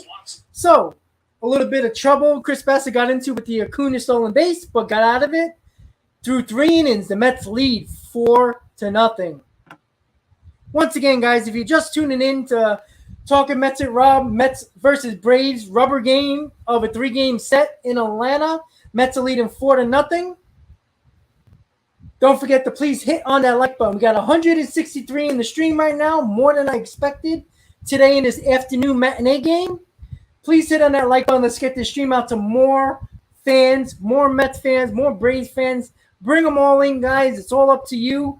My goal is to get 100 likes before the 5th inning ends. We're getting close to the 5th inning, so let's get it done, guys. I believe we're over 70 right now, so let's get to 100 before the 5th inning ends. Let me know in the comments if you're working, if you're home chilling, if you're just out and about and hanging on, listening to the stream or watching the stream, whatever you might be doing. Let me know in the comments, guys. You know what? Let me know where you guys are from. We're getting a lot of new people lately that just found the channel. I'm always curious to know where people are watching the stream from, or just where you're from in general. So I'll just look at the comments really quick. Danny, well, Conforto's hurt. All right, Steven's home chilling. I like that. Can't complain about that. And once again, guys, make sure you look at the membership opportunities that are part of the channel. 3 different types of membership. Steven, Queens, New York. Me too. Cool. I do member giveaways that I'll be doing very shortly during the All-Star break. I'll be doing a member Q&A, and I will also be doing a giveaway this month during the All-Star break for the members of the channel, and a special gift with the giveaway. I'm not sure what the giveaway is going to be yet, but you're also going to get this koozie, which is the number 17 from Keith Hernandez's retirement day. So you get that, and you'll also get if you win the giveaway, you'll get that plus that. So make sure you become a member. So we're going to the top of the 4th. Dominic Schmidt leading off. Mets winning 4-0. Just maintaining throughout the course. All right, KTU is working. Inebriated is drinking as usual. All right, Corey's working from sunny Florida. Lucky you. You know, Stevie told us yesterday that normally KTU. Escobar hit a solo home run in the 2nd, and Francisco Lindor hit a 3-run homer in the 3rd to give the Mets the 4 runs. If he took a rest day yesterday, does that change? Well, it's not a cup, buddy. It's a koozie. Change day at all for him because yesterday he didn't throw. So you can put your beer can in, or in my case, I put a big soda cup with my coffee because I did 13 hours today at work. I was at work since like 11 last night, so a lot of fun.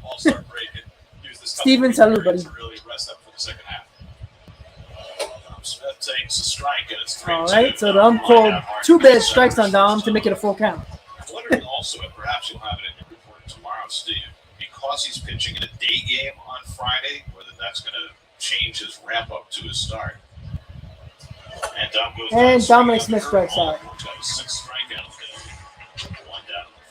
Oscar, Georgia. All right, buddy. I'm glad. Well, unfortunately, you didn't get the Mets win, but at least you enjoyed it with your son. That's always important. Baseball games with your children, or in this case, your son, is always a great moment. You know, I remember going to games with my dad when I was younger. It's always a great time. Yeah, Steven, I don't know what it is. It's been a year since Dominic Smith's last home run. It's crazy. All right, Escobar is up. First at bat, hits a home run to give the Mets a 1-0 lead in the second.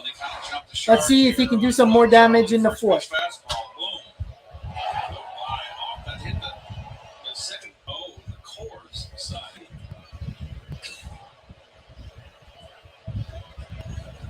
So just a FYI, guys, 70 pitches for Charlie Morton and threw 1 out in the fourth. So he's probably going to throw at least 75, possibly 80.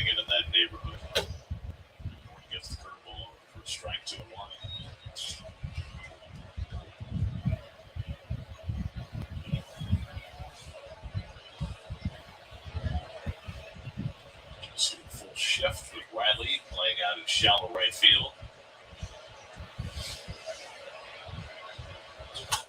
Escobar pops it up and should go foul. 2-2. Made 4 postseason starts for the Braves last year. Pitched well before he suffered a broken leg in the World Series. KTU, nope. I will be doing sanitation very shortly, since already on the list and should be getting called very soon. That should be 2 outs, and it is.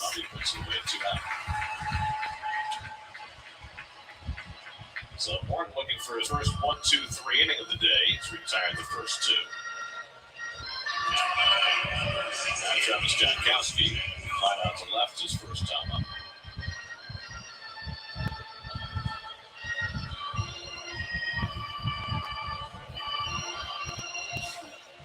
All right, 2 outs, nobody on. Top of the fourth, 4-0 Mets. Travis Jankowski at the plate. Plum tribute, you know. It's change up by Morton. Like the first one he's thrown all day, nothing to 1. Did you watch the Brady Bunch? Every week. You did? Religiously. I did not watch 1 episode. Tom, you couldn't miss the Brady Bunch. It was a national phenomenon. I didn't watch it. Partridge Family? Did not watch it. I had enough with My 3 Sons. The Donna Reed show. You're a few years older, is what you're trying to say. Bachelor Father. Yeah, those are more early '60s stuff. Of course, Beaver Cleaver. You were already an old man with the Brady Bunch kids. Yes, I was. 50 years ago. I'll tell you what I did watch though. So it was Lost in Space. Lost in Space was great. All right, so 77 pitches. With 2 outs in the fourth for Morton, 3-1 count to Jankowski. Jude Lockhart? Yes. Jankowski pulls 1 foul, 3-2.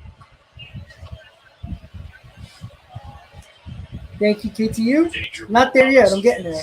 But I'm a forklift driver for Costco overnight into the morning. So, again, not a bad job.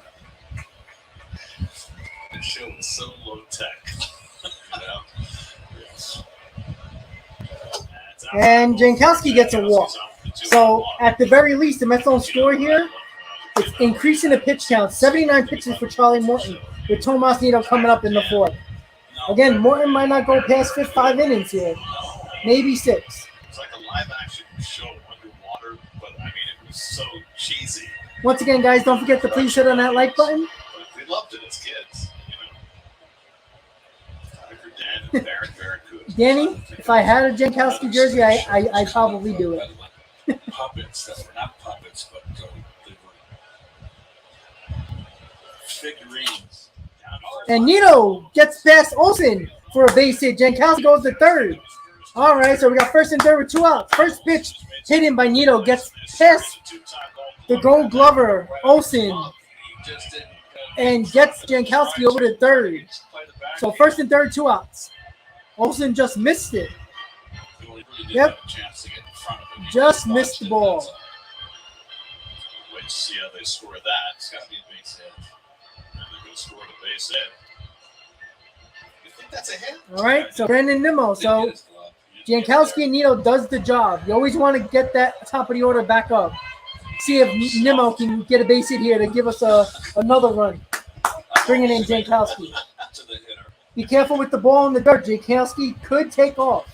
5 hits now for New York. First and third. Come on, and 2 Brandon. A chance to add to this 4-0 lead with Nimmo at the plate. And he takes a fastball up and in for ball 1. Charlie Morton looks like he's getting tired, guys, with 81 pitches with 2 outs in the fourth.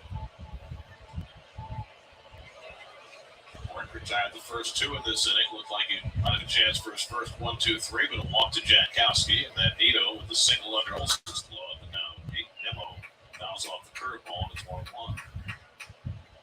KTU, I don't know if they'll run away with it because I think the Braves are going to stick around, but they'll definitely make it a lot easier to score runs on this The team. Giants. My favorite Martian. Gentleman. I'm trying to think of that one show, but I'll get it. Time tunnel. We used to show it on Captain Satellite.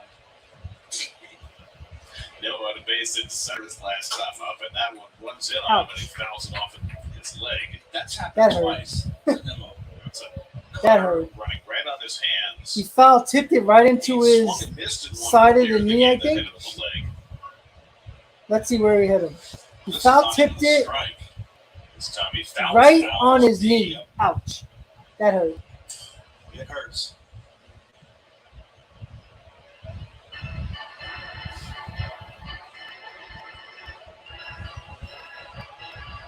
I've done that before. I bat left-handed. I've done that plenty of times. And then we try to That walk hurts it like off hell.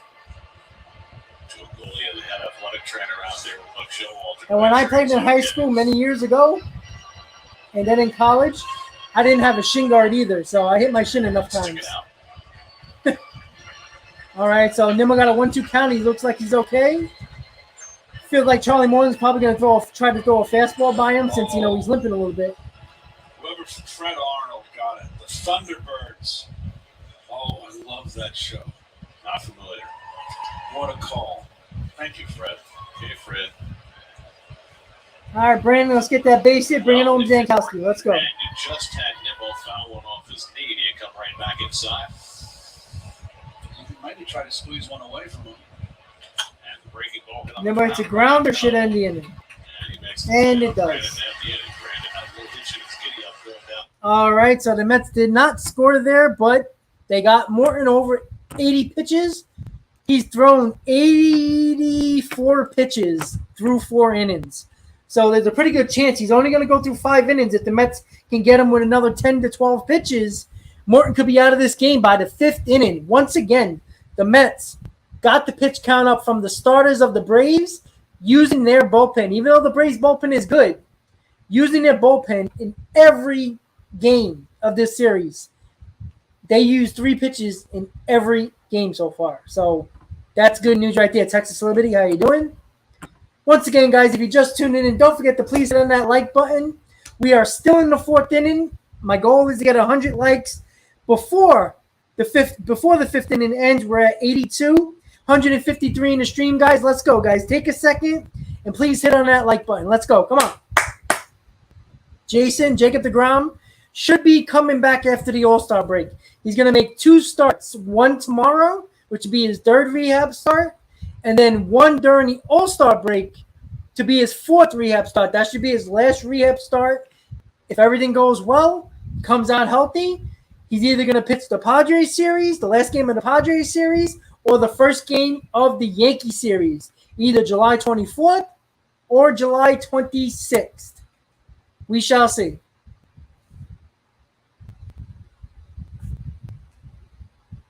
Just checking Twitter, see if there's any news. Never know.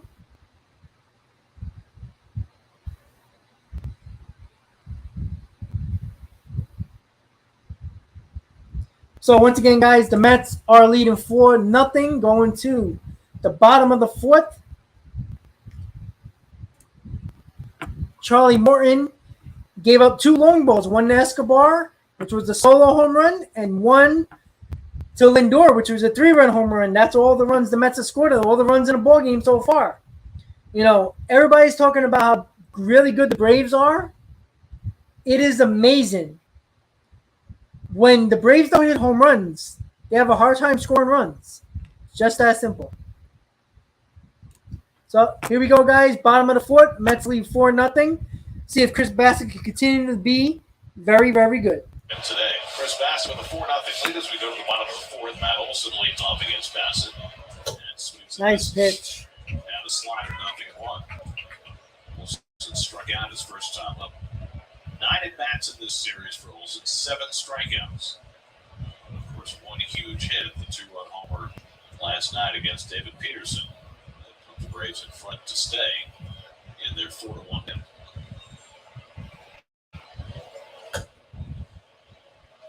Change it, misses down, and it's 1-1. Austin Riley on deck, then William Contreras for the Braves. Braves are the best fastball hitting team in the major leagues.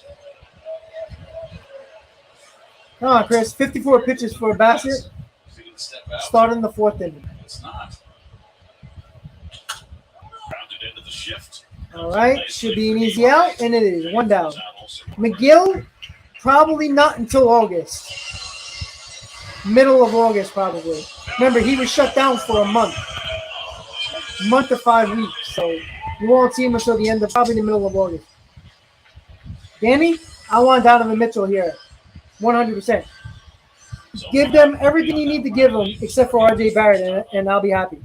Get it done. Having Barrett, Brunson, and Donovan Mitchell, that's a good 3 out of 5 for me.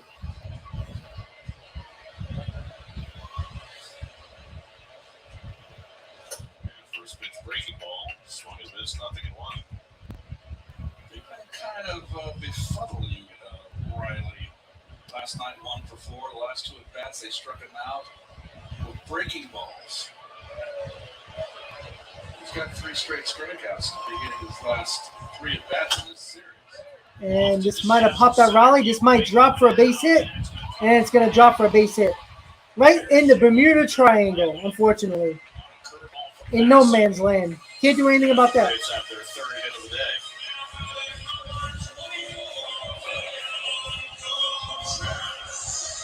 Big swing out in front, got Riley out in front. And I think everybody got the bat right on this. People playing deep. No, they didn't. They got to respect the power.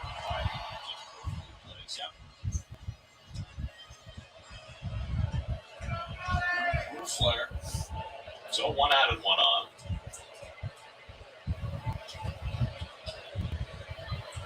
Well, the defense ain't good, Todd. That's for sure.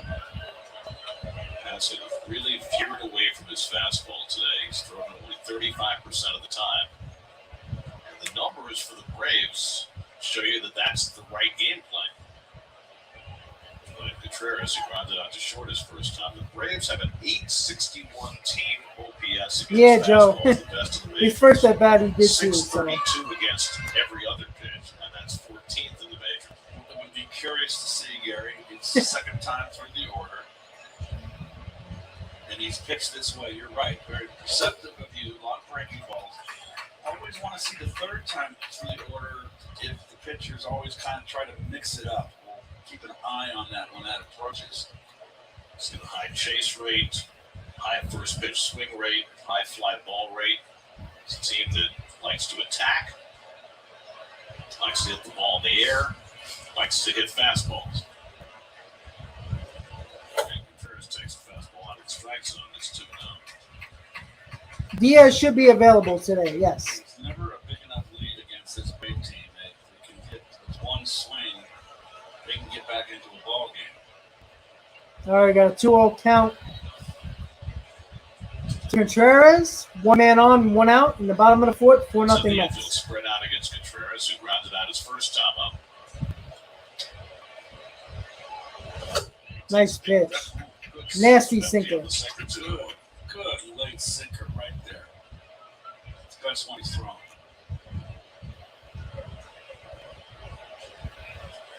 Well, Joe, the Mets can blow open this game. We might not need them at all.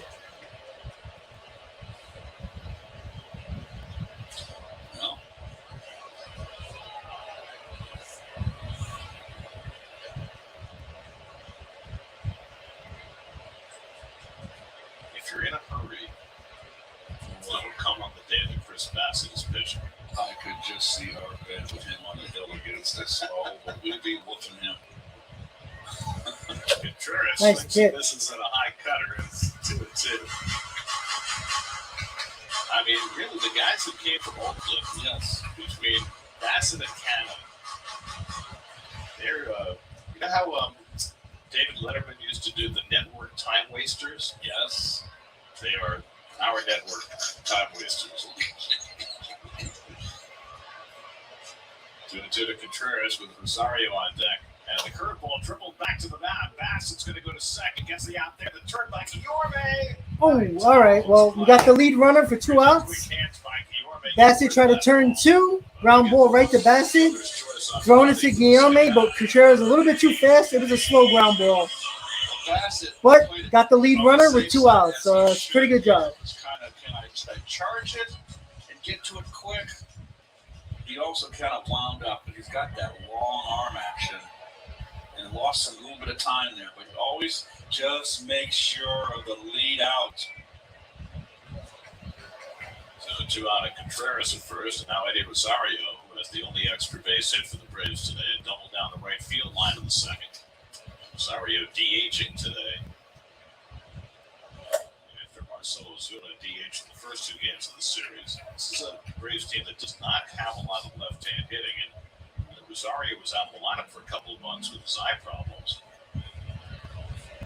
So they squeeze him in there today against Bassett, which gives them Olsen, Rosario, Harris, and Cano from the left side.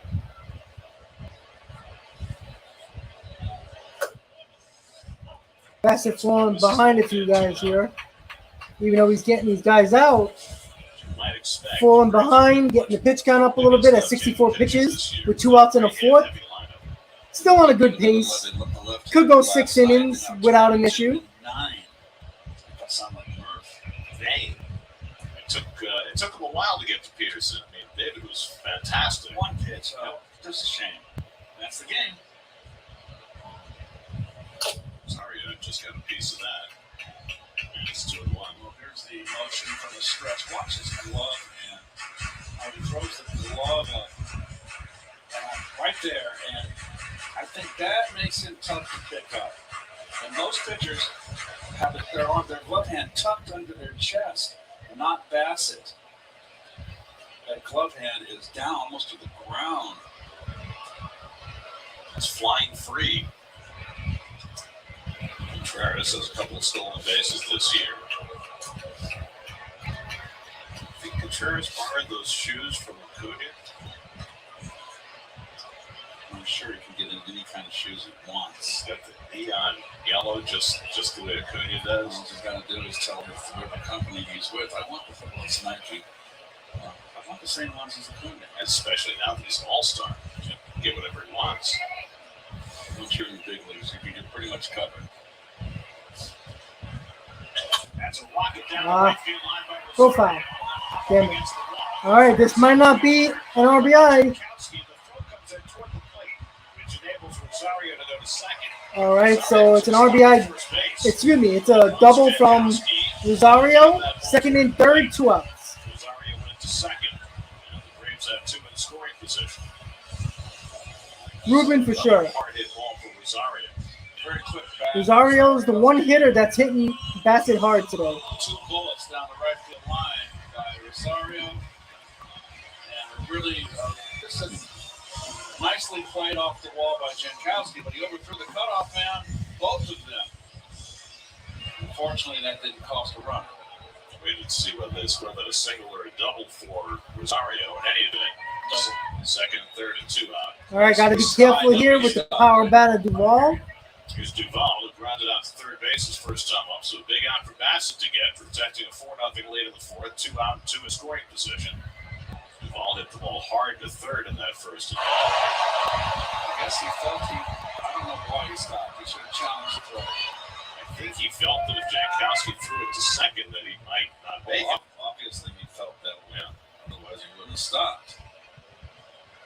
That was a rocket, by the way. And a curveball hit to short, backhanded by Lindor. The long throw is Got him, baby. What a throw by Lindor to end the inning. That was an excellent throw by Lindor to get the ball out there. There we go. Bassett got out of that inning with no runs. Beautiful. Lindor set himself and threw a bullet to first base to get Duvall within about a step and a half. Great defense by Lindor to get out of that inning. Bassett a little mad at himself, but no harm, no foul. The Mets didn't get beat up in that inning. Mets still lead 4-0 going to the top of the fifth. Let's go.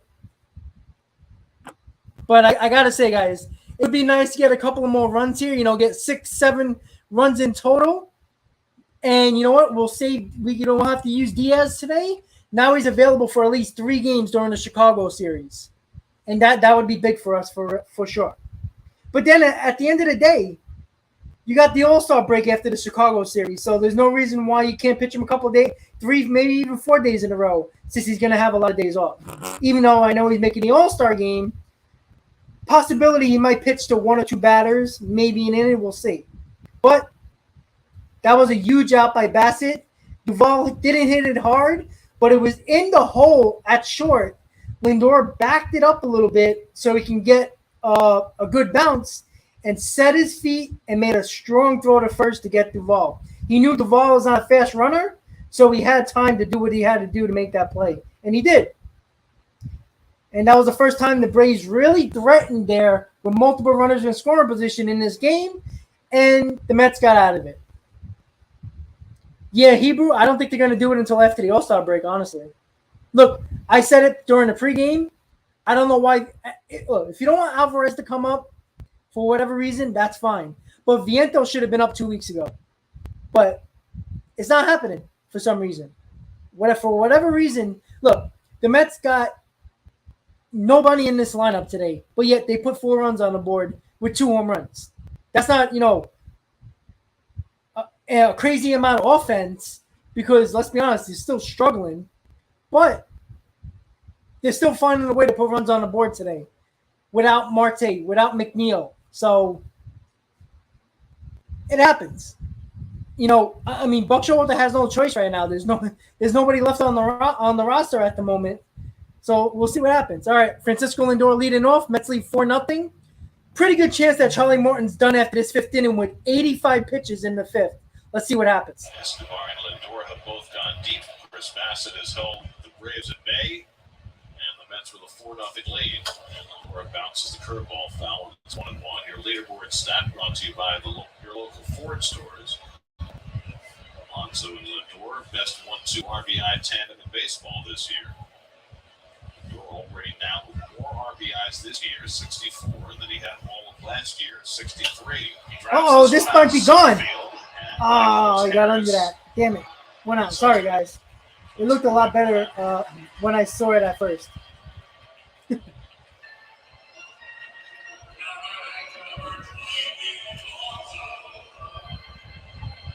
So now Alonso, he had a base hit back in the first inning. An absolute seed to left field at 116 miles an hour. And he took a call third strike in the third on the inside curveball. Let's go, guys. It's the top of the 5th. You got 8 more likes to get to 100, which is the goal before the 5th inning ends. Let's get it done, guys. Come on. This is 88th pitch. He threw 105 There goes my jersey. last time out in 7 innings against Washington. But this has been the story of this entire series. The Mets' ability to run deep counts, work pitchers hard, and get the starters out of the game. Alonso got one up. And should be an easy out for Duvall. And it is 2 down. 89 pitches with 2 outs in the 5th for Morton. Great batting average against Atlanta. Great second best ERA against Atlanta. Love that. Sadecki was part of that 73 team with the Mets that wins the World Series. Big curveball, Ray. And the usual suspects, David Wright, Tom Seaver, Jacob Brown, Jack Franklin. I played with Ray, who was Cardinal on my rookie year. Treated me nice. He's a nice man. So another chance for Morton to fashion himself a 1-2-3 inning. He was on the verge of the last inning before 2-out walk and base hit. Mason Keyworth made the unlikely cleanup hitter, who has struck out and grounded out. First time in his big league career that Keyworth has had a chance to back clean up after homering in the opening game of this series. And had been the Let's go, only Luis. Mets home run Get it in the done. first 2 games. Get a 2-out hit here. Curveball bats in for a strike, and it's 0-2. Ford has struck out 6. He's walked 2, allowed 4 runs and 5 hits.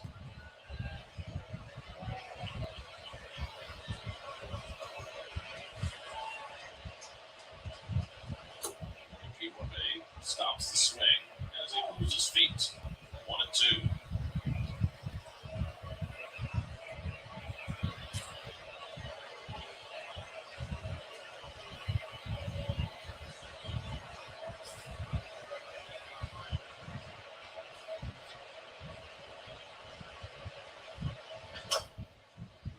Tops one foul.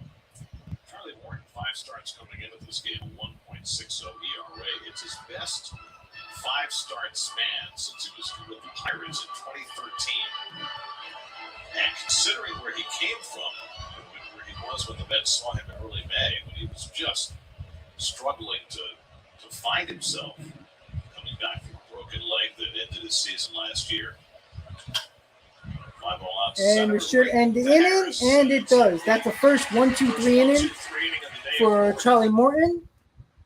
Going to the bottom of the 5th, Mets still lead 4-0. So 93, 5 pitches for Charlie Morton. So big possibility he might be done for the game. Or if he does come out in the 6th, maybe get a batter or 2.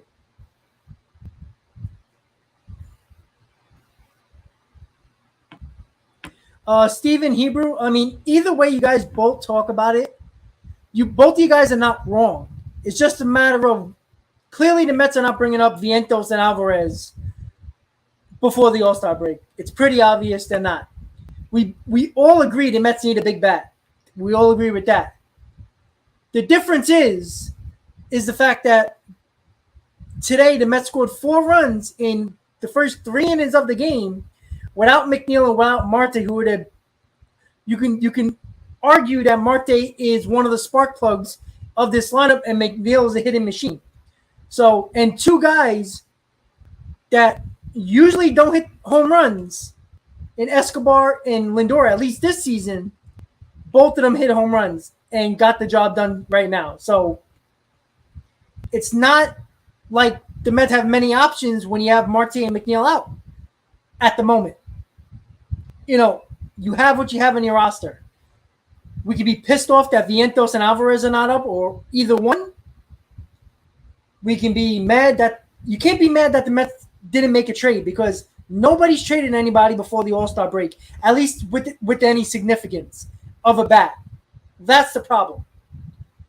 I agree. Vientos, at the very least, should have got the opportunity about a week or 2 ago. Only because he's been raking in the AAA for the last year and a half.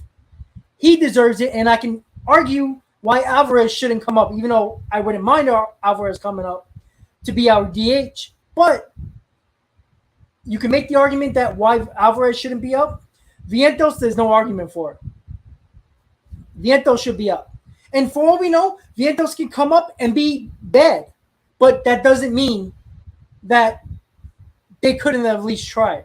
So we'll see. All right, guys. Bottom of the 5th, 4-0 Mets. Robinson Cano leading off. He survived his roughest inning in the 4th, worked out his 2nd and 3rd 2-out situation. Now he's got 8, 9, 1 in the order of the 5th. And Cano shoots 1 foul. And it's 1-1. It's a little darker here. There's rain in the forecast for later today.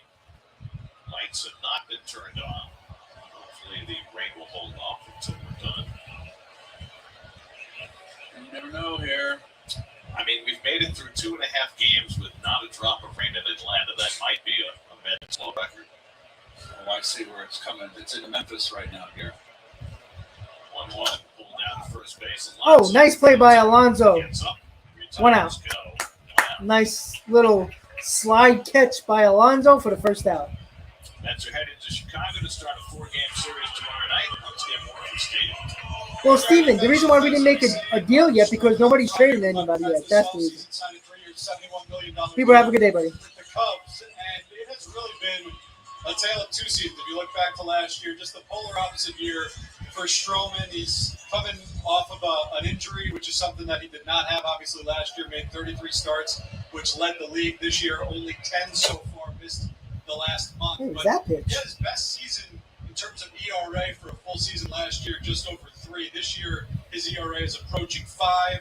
He gave the Mets a lot of length last year, 17 starts of 6+ innings. This year, he's been much worse in that regard, only 3 starts out of the 10 with 6+ innings. And you look at a big difference. Last year he was really good against both righties and lefties. That cutter really worked for him against left-handers. This year the numbers against lefties have not been as good. The cutter has been getting hit quite a bit, so that's something to watch for as we head into Chicago on Friday. And the Cubs have really needed Marcus to be better because they've had so many injuries to starting pitchers. Cal Hendricks, Well, Todd, you can make the argument that there's not a lot of major leaguers that are better defensively than Guillorme. Offensively, Beatty's going to be a stud. So they've had to I mean, he hits for power. He's hitting for average in the minors. So, I mean, he's a top 3 prospect in the Mets system. So, I mean, Jamil, 100%. Long way to go. Half the game to go. 7:30, first pitch, 8:05, New York time tomorrow night.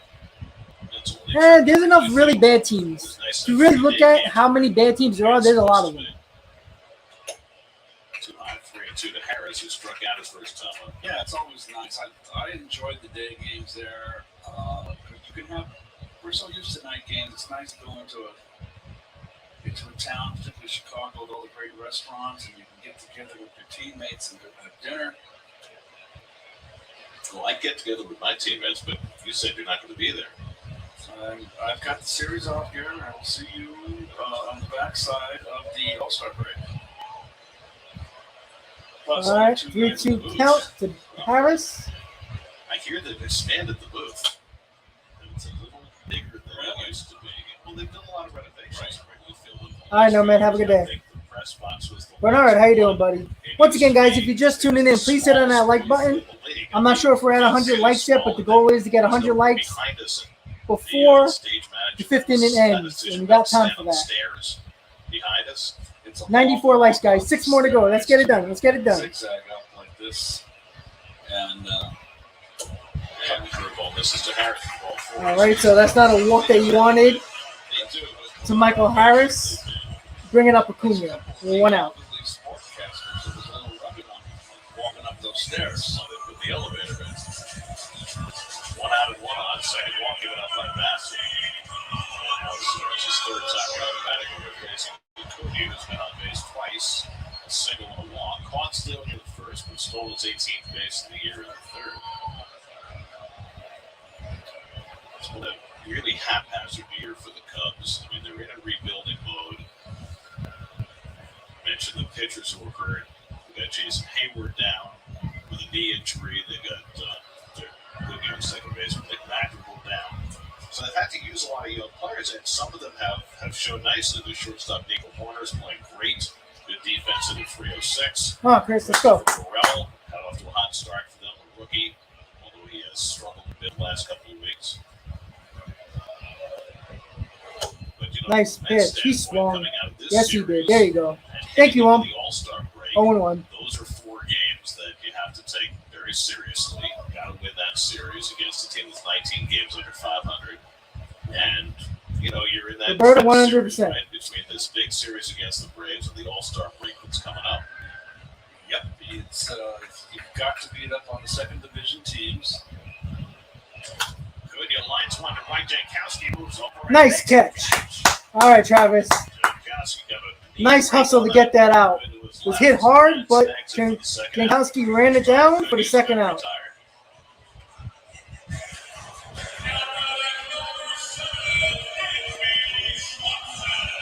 Jankowski's done a really nice job defensively, no matter where buckets put him in that outfield. That's always been his strength, his speed, and his defensive skills. So now 2 out. Harris still at first. And here is Swanson, who's been up twice and struck out both times against Bassett. Swanson's been held in check so far in this series, 0 for 8 in the 3 games. All right, there's the first pitch pop-up.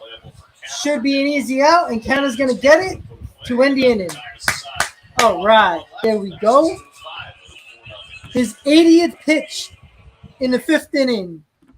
So he's definitely going to pitch 6 innings, or at least get to the 6th inning, which is a solid start for Bassett. Maybe if he gets a quick inning in the 6th, maybe go 7. Why the hell not?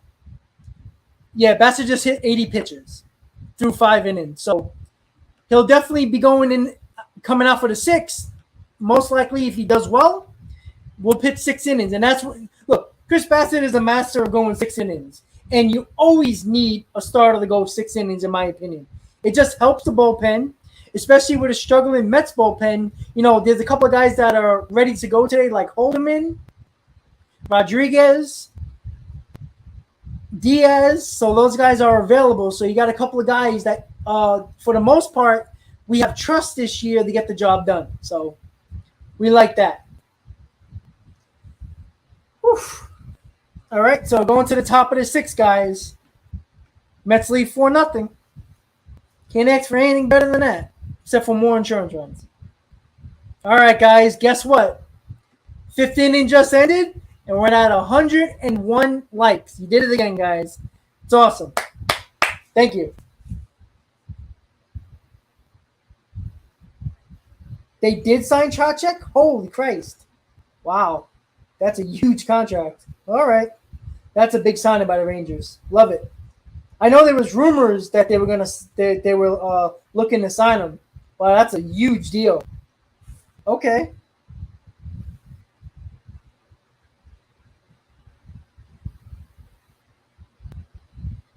Well, we got that center we needed. God knows the Rangers needed the center. We got him now. You know what that does? That opens up the ice for Zibanejad and Panarin and all the big shooters and the big scorers.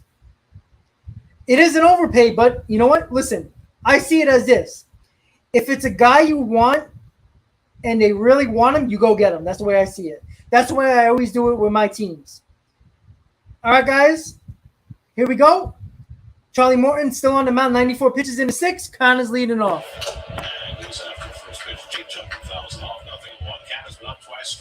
Well, that makes sense with Halak. It's not a bad backup goalie. Probably better than Georgiev. But the trend that was set in the first 2 games, continuing in this game, we got Morton at 94 pitches through 5 innings. Bassett at 80 pitches through 5 innings. Mets starters have gone deeper than Braves starters in each of the first 2 games of the series, and likely the case again today. Went to Canada. Is the nature of these 2 teams' offensive approach, with the Mets being much more of a grinded-out offensive team, and the Braves being much more aggressive in trying to hit home runs. And Canada lays off the cutter out of the swing zone 2-1. Jesse Chavez, first man up in the Atlanta bullpen. Jesse Chavez in the bullpen warming up. Probably be in this game very soon. 97 pitches for Morton.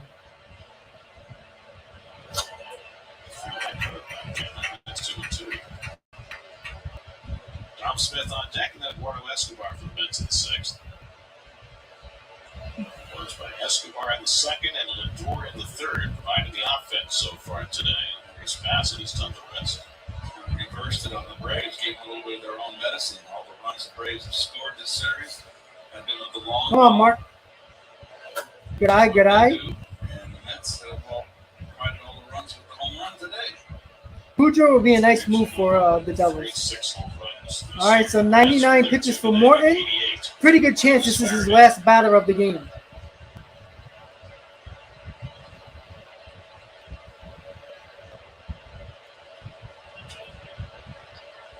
Full count to Canada leading off in the 6th. Fouled it off to stay alive. The 100 pitch of Morton. Another long at bat for Canada, who leads the Mets in pitches seen per plate appearance.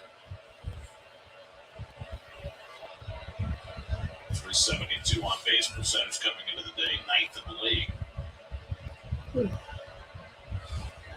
I would think pitchers must hate to face him.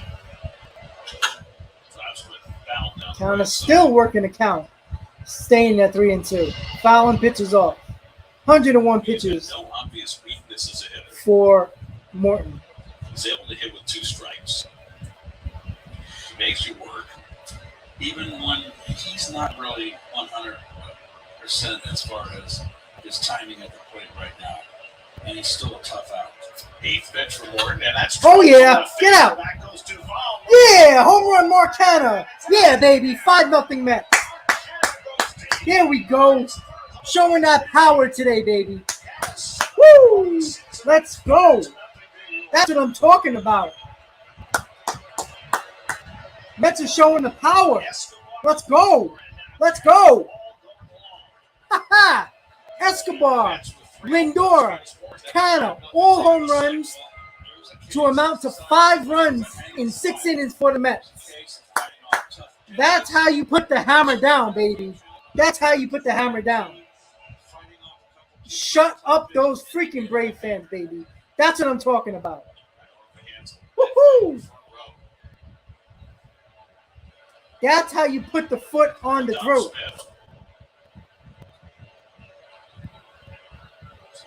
The hottest team in baseball, the Atlanta Braves, over the last month and a half, are getting stomped by the Mets. The Mets in this series have outperformed the Braves in every game. Every game. And that is without Marte, their right fielder, starting right fielder, and their number 2 hitter, as well as McNeil, who is a platoon guy that plays everywhere and the best hitter on the team. That's what I'm talking about. And now 15 for the season in 99 innings. 105 pitches now. That matches his season high. Come on, Dom. And number 106 is a strike on the outside corner, 3-1. And Escobar on deck. This could well be Morton's last batter.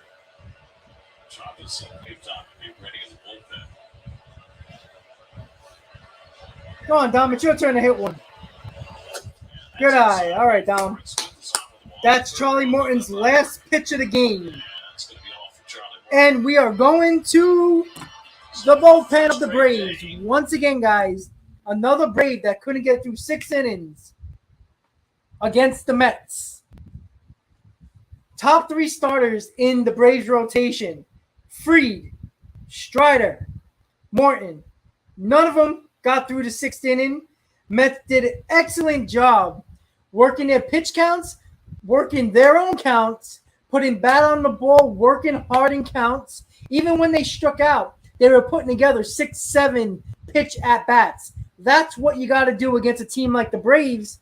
And I said this once again. If you stop the Braves from hitting home runs, if you take away the home runs, there's a very good chance you're going to win that ball game.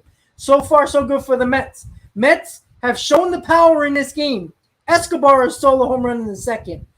Lindor with a 3-run homer in the 3rd. And just now, Mark Canha in the top of the 6th, leading off the inning with a solo home run, giving the Mets a 5-0 lead. That is a nice lead for Bassett. Bassett will probably pitch one more inning, get through 6. Who knows? If he gets through a quick 6, he might go through 7. Why the hell not? Ruben, thank you so much for the donation, buddy. I really do appreciate it. Once again, Ruben, that's what I'm talking about. I appreciate it. Yeah, Dom's got to go. Seriously, Dom's got to go. So the Mets are showing that power right now. I love it. That's what I'm talking about. Hey, listen, it's a lot easier to score runs with home runs. You can obviously see that. I mean, the Mets don't hit home runs. You know how hard it is for the Mets to get 5 runs without home runs? They would have to get 5 or 6, 7 hits in an inning to make that happen. Multiple times without a home run. That's why a home run, not saying that a home run is an end-all be-all. It's not. But when a lineup is struggling, and let's be honest, a lineup can struggle and you could still hit a couple of home runs in a ball game while you're struggling. The Mets are struggling offensively, but when you hit home runs, the runs come a lot easier. Let's go. That's what I'm talking about. So here we go, guys.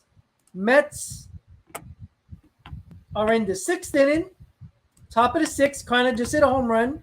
Dominic Smith just walked. Nobody out in the top of the 6th. Mets lead 5-0. Chavez is in the game coming in from the bullpen for the Braves. Let's see if the Mets can tack on some more runs here to make this lead a lot better. Ruben, once again, thank you. I appreciate it. Like Chavez, there's his numbers right there, having a fine If the bullpen doesn't hold a 5-run lead, somebody's getting fired. Let's go, Eddie. Let's tack on some more runs. Uh-oh. That might be... No, it's not. Just missed. Just got under that. Just got under that ball. Just missed that pitch. Just at the edge of the warning track, Harris caught that ball. Joseph, how you doing?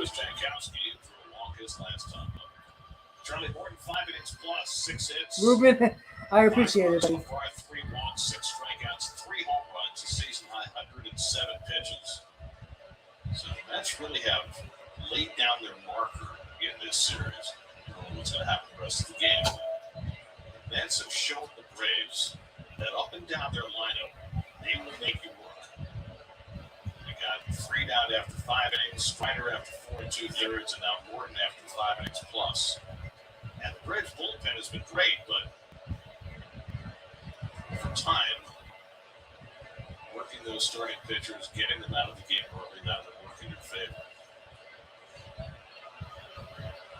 It's going to be a fascinating penetrations between these two teams. Yes, absolutely. Salvador, how you doing, buddy?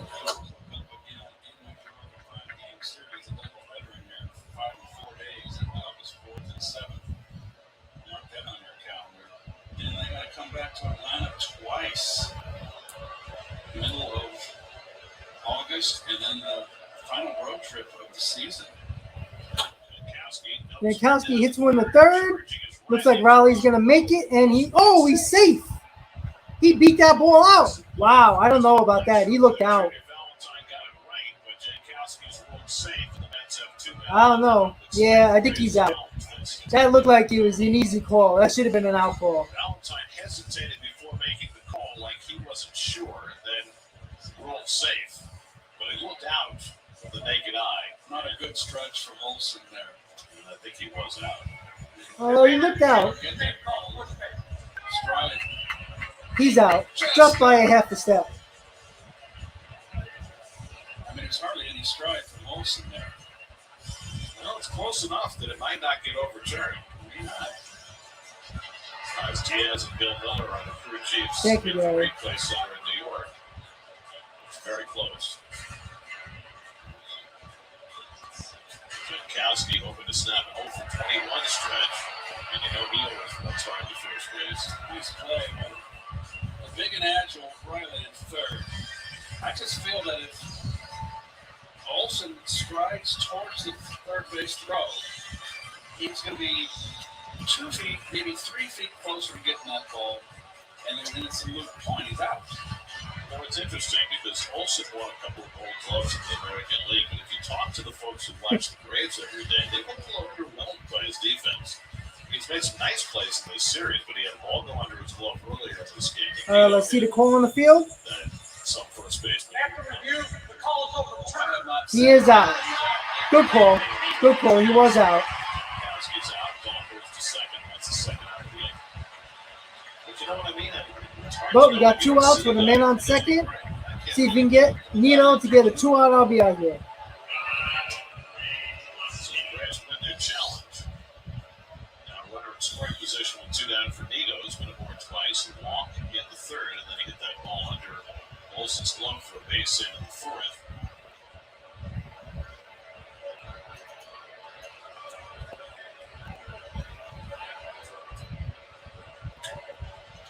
This is where Ringo thrives. 2 out, runners in Come on, scoring Tomas, position. drive him in.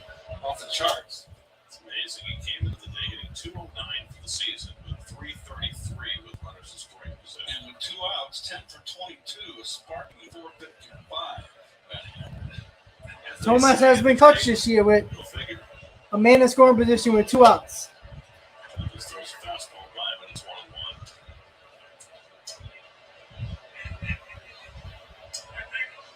Jesse Chavez, who grew up in San Gabriel, California. Started out his big league career in Pittsburgh in 2008. And Nino hits one, and it's going to stay in the yard. Drifting back. And the third out. Oh. All right, so end of the top of the 6th. Mets get another run, making it 5-0 from a Mark Canha solo home run to left field. Mets lead 5-0, guys. So Bassett's coming back out for the 6th. Possibly could be his last inning. We will see. But if he gets a quick inning here in the 6th, he might come out for the 7th. But we do most likely have Diaz available. We definitely have Joely Rodriguez. We also have Holderman available. So we got 3 guys that I do believe I trust, other than Lugo, Ottavino, and others. And even, Drew Smith's available too, if you want to roll him out there as well. We got a 5-run lead right now. At this point, Diaz won't come into the ball game, most likely, if we keep a 5-run lead. So you might be looking at Holderman in the 7th, Drew Smith in the 8th, or Joely Rodriguez in the 8th, and then possibly Rodriguez or Drew Smith in the 9th. We'll see. A lot of options here. But 5 runs is a lot more than I thought the Mets would get today when I saw the lineup when I was working. And I go, what the hell? But you know what? That's why baseball is a great game. You can never predict what is going to happen. The Mets on paper, the lineup on paper today looked atrocious. You're lucky if you got 1 run. Well, we got 5 runs. Granted, all on 3 home runs. But guess what? That's how the Braves beat us yesterday. Medina is not up right now. Volcano is not going to be a complete game. He's not. He already got 80 pitches. At the most, he'll go 7 if he gets out of this inning quick. Like I said, even if it is Bassett's last inning in the 6th, then you have 3 innings to go there. You got a couple of pitches, as I just said, Rodriguez, Holderman, Smith, that are available. So let's see what Bassett can do. Let's see if he gets a quick inning here. Maybe he'll get the 7th. 5-0 Mets. Back in the first inning. Even outstripping all 3 of the Mets home runs today. Chris Bassett's got 5 scoreless innings under his belt. He'll face 3, 4, and 5 to the Olsen, 3, 4, 5. Olsen, Riley, Contreras. Matt Olsen's 0 for 2 today. And he goes after a first pitch fastball and misses nothing in 1. Well, Steven, the reason why is because he has options. And when you got injuries and stuff like that, and you got guys not performing, you got to send them. When guys got options, you have the option to moving them around, and he's just in an unfortunate spot. Oh, I know why. You know why? I'll tell you. Because he's at 82 pitches. Oh, that might be gone. Come on, Brandon. Home run. Damn it. 0-2 pitch.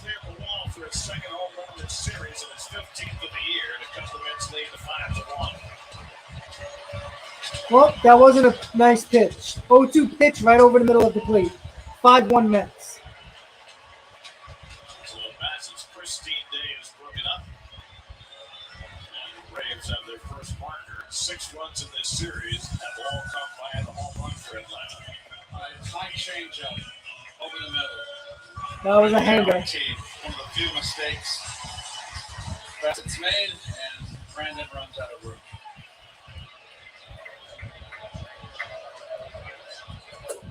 All right, Bassett, settle down here. It's only a solo home run. That doesn't hurt us. Still got 4-run lead here. Let's get it done. Their 130th seventh home run. Come on, Chris, bear down. 15th for Olsen. And now Riley with a bloop single his last time. Nice But pitch. he swings and misses 1-1. He's got his hands back. Exactly. I'll take a solo home run. He challenged him, Interesting.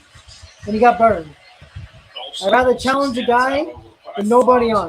On the motion from Bassett, that he slowed down his arm speed on that changeup and telegraphed it.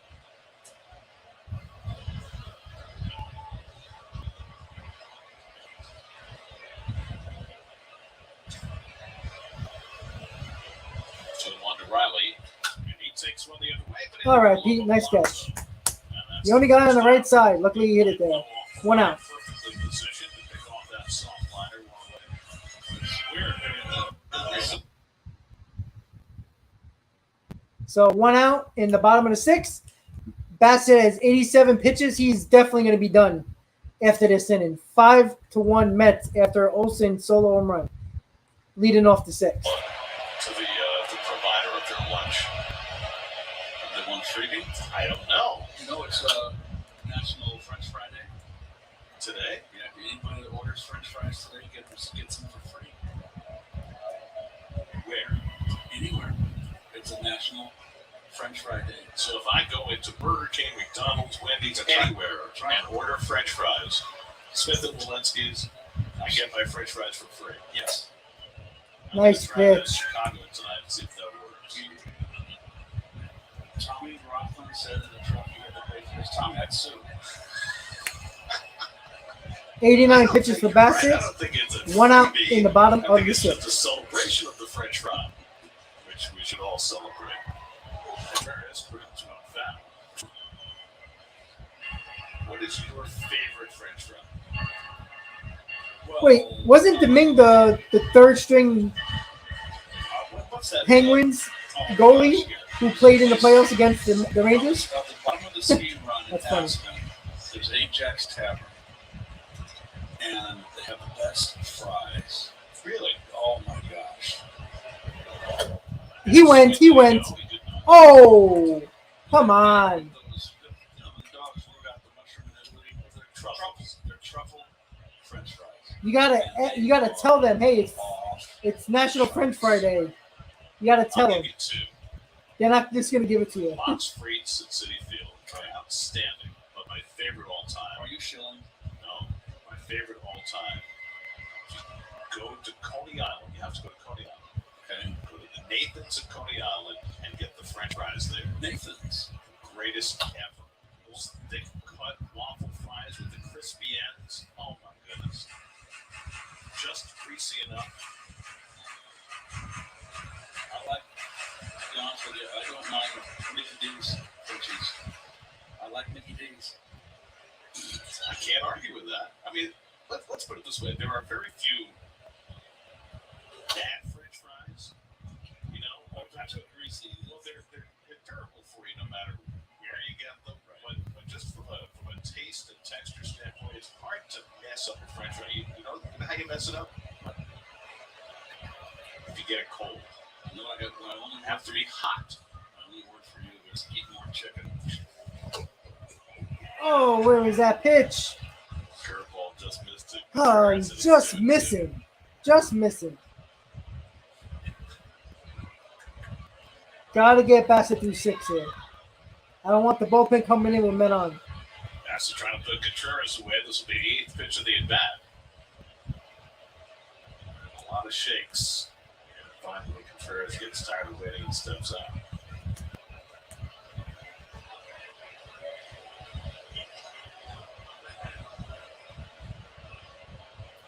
Two coming. He looks this one to right field. All right, Travis Jankowski should get it to end the inning, and he does. All right, Chris. I mean, excuse me, 2 outs. Excuse me about that. Good job. 2 outs, 2 outs. Sorry, I got ahead of myself.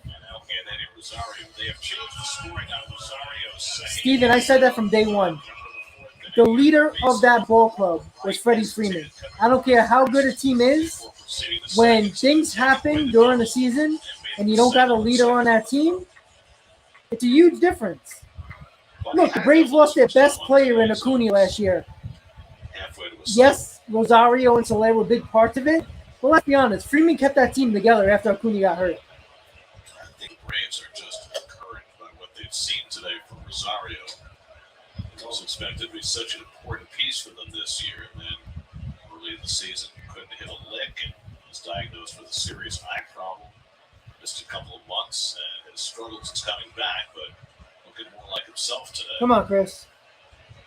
He's a good hitter. He takes fastball outside from Bassett 1-1.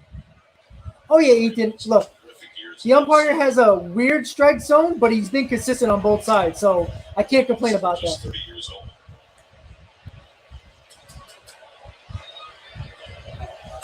Nice pitch. Bassett had him flailing. It's 1-2. Look, I don't care what type of strike zone the umpire has. As long as he's consistent for both teams, I don't care. When you're inconsistent and making calls all over the place that are not consistent with both sides, that's when I have a problem. So a 1-2 pitch to Rosario, 98 pitches for Bassett. Can he get out of it with this pitch? Yeah, let's go. All right, Chris, great performance today. There we go, guys. So that's a solid 6 innings for Chris Bassett, striking out his last batter he's facing for the day in Rosario. Keep the Mets up by 4 runs after a solo home run by Olsen. Again, it was a hanging changeup. Olsen crushed it. I'd rather have that challenge that pitch than having people on base and doing something stupid. So, great start by Bassett. 1 run through 6 innings. Take that every day of the week.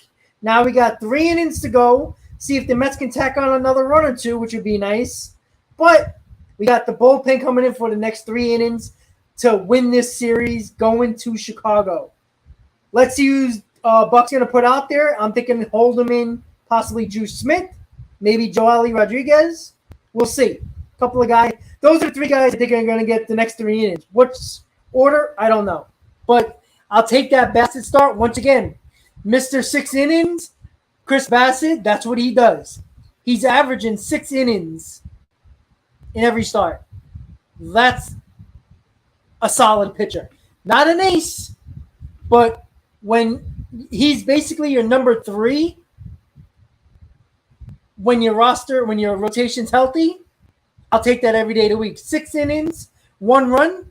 What was it? 6 hits? I take that in a heartbeat, guys. So, here we are, guys, going to the top of the 7th. Mets lead 5-1 in this rubber game in Atlanta, Georgia versus Mets and Braves. Mets outplayed the Braves in this series so far. The Braves got all their runs on home runs. And I said this in pregame, and I'll say it again for you guys. Keep the Braves in the ballpark, you have a very good chance of beating this team. The Mets have been doing that. Not only have they been getting their starters out before the 6th inning ends, they've been hitting a lot more home runs, which is a little shocking, but it's working because it's a lot easier to get some runs on the board with home runs. And on top of that, the Mets are just pitching extremely well. And that's huge in this series as of right now.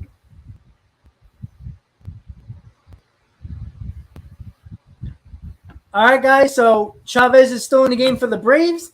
Top of the order for the Mets, 5-1 Mets, top of the 7th. Let's see if the Mets can add on some runs. Third, Mets have scored all 5 of their runs on 3 home runs today. Escobar, Lindor, and Cannon have all gone deep. All against Charlie Morton, who went 5 innings plus. Oh, Kenny's a diehard 7-liner? Oh, that's cool, buddy. That's awesome. 6 with 3 home runs. All right, 2-0 to Nimmo. And after 5 terrific starts in a row, Morton was ambushed today. Nimmo takes one foul to the left field. All right, guys, enjoy listening to the game. I'll be right back. So Chavez soaking up some innings with the Braves, who had to use a lot of bullpen the last 2 nights. They got 4 innings out of their bullpen on Monday, and then 4 in the 3rd last night. Fastball catches the inside corner, strike 2-2. The Braves got their closer back today. They activated Kenny Jansen off the injured list. Jansen had been out with a regular heartbeat. And they placed Darren O'Day on the injured list with a calf injury. I wonder, even with his his team behind if it stays that way. I wish they'd really use Jansen today just to get his feet wet rather than wait for a save situation. Change up off the play for Chavez, 3-2. Here we go again. Another 3-2 count from Nemo. Braves have a series in Washington. After this, let's go to Chicago. Foul back in the screen. Buck Showalter was raving about Nimmo's first inning at bats the last 2 days. He threw an 8-pitch Well, you know what, Chris Bassett had a couple of starts right after McCann got injured, like 3 or 4 starts that were really bad. And that should be a base hit for Nimmo. All right. Leadoff hit. There we go. That's what I'm talking about. That's what I like to see. Fought off those pitches. Kind of defensive swinging when he fouled off those 2 pitches prior.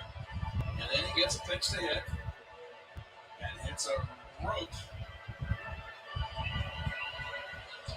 Remember, he's already been hit twice today. Once on a pitch that hit him as he was swinging and missing, and once on a ball he fouled off his knee, and he's shaking that off. Here's Lindor popping one foul back in the play. Anyway, Buck was saying that when Just about to book my hotel room for Philly for the August, the middle of August, with the 7 line. Like that. Okay, that's the expression that they use. Come on, Frankie. Gore has the biggest hit in this game, a 3-run bomb in the 3rd. Yeah, that's the big blow. Tried to come away with a fastball, and he got it in the inner half. And this is a big game here. Come on, Frankie, get on. Let's go. Add on this run.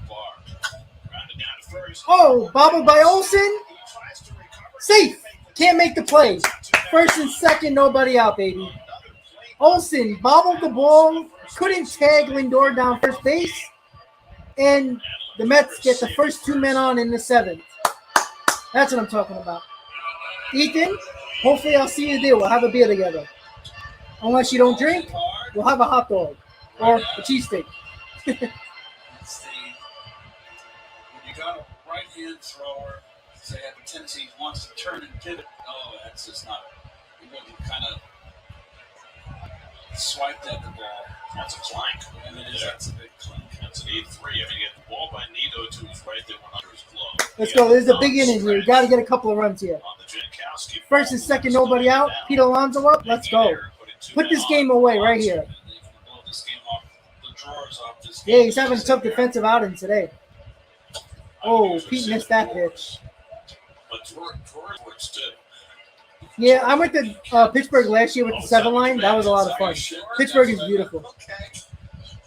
Well, at least PNC Park is beautiful. I'm not going in any other direction. It's still doors to me. Okay, sorry. You're not going to claim that one?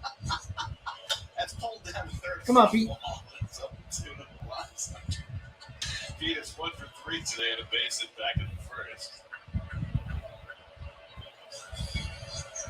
That error by Olsen, the first by either team in this series. Sometimes those old things we used to say in the clubhouse, they come out. They're not, they're meant for the clubhouse. But they percolate. So that was not you with a malapropism. That was something you actually said. So we said it were players. Okay, we should probably stay away from it. I would suggest. Even though I know you were talking about furniture, still. Yes. Come on, Pete. Base hit. Not a good at bat at all. Not a good at bat.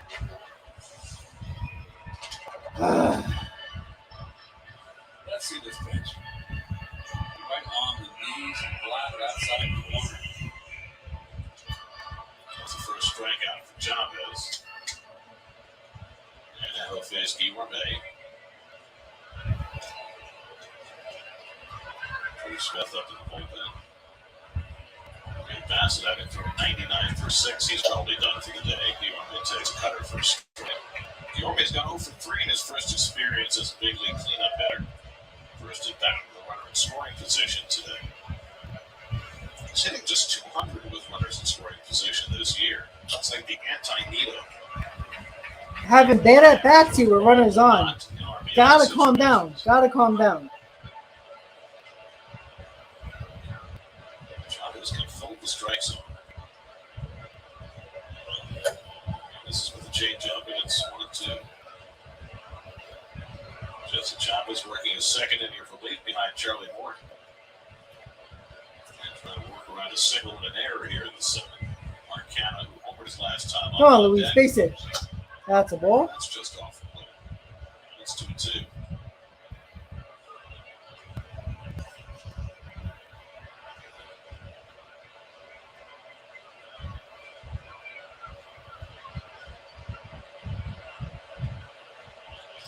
York bounces that cutter foul right off his fists, and it's 2-2.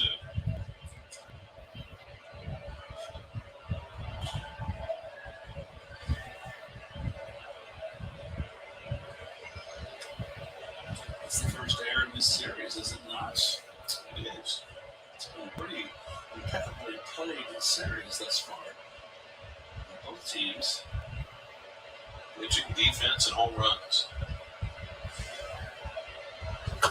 Ball 3. Good. Just missed with the changeup, and now it's 3-2. You know, when you have all these strikeouts too here, less chances of hitting in there. It's the truth. Last night, 26 strikeouts. 13 more today. Come on, Luis, face it. Let's go. Lindor at first with one away. All right, staying alive. There we go. Like that. Well, you know what, Roberto? It's not like it like affected him throughout the season. But I agree. I would like him not in there, but he likes to do it. Come on, Luis. All right, following them pitches off. Manager born in Canada, ever to manage a game in Canada. Which is stunning to me that that's true. I had no idea.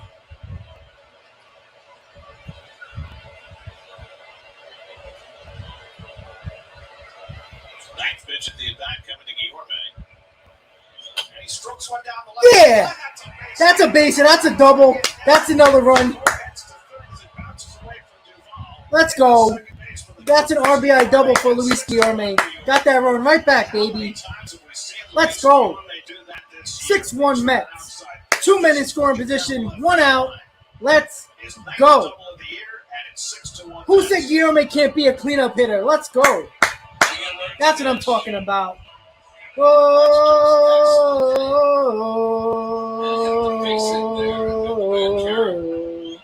Let's go. Woo. Love it.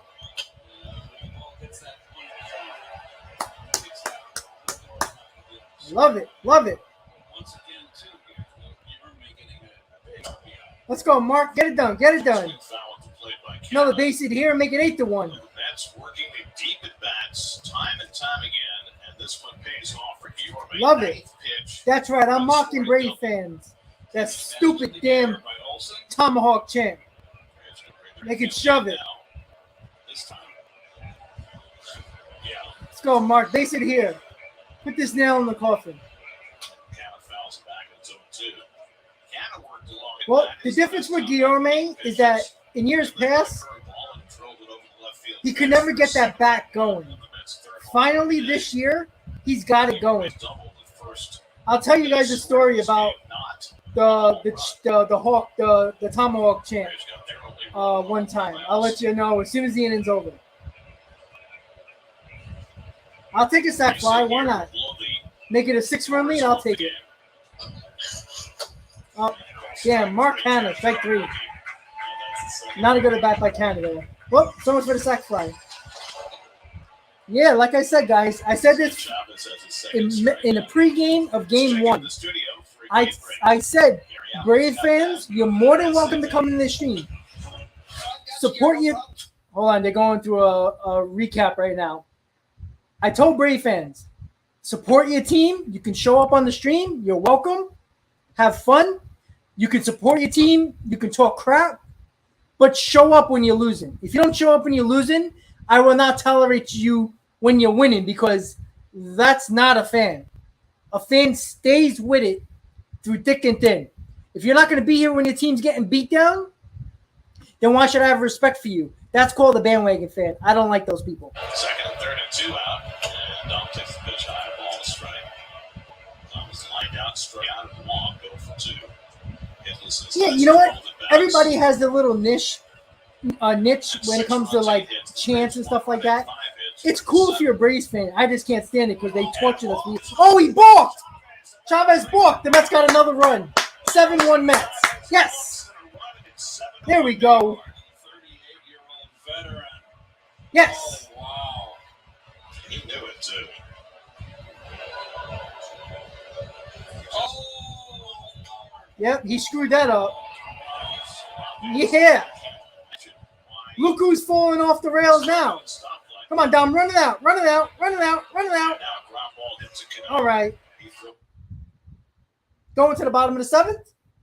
Mets tacked on a couple of runs. 7-1 Mets. Going to the bottom of the 7th, guys. Let's see who's coming out for the Mets out of the bullpen.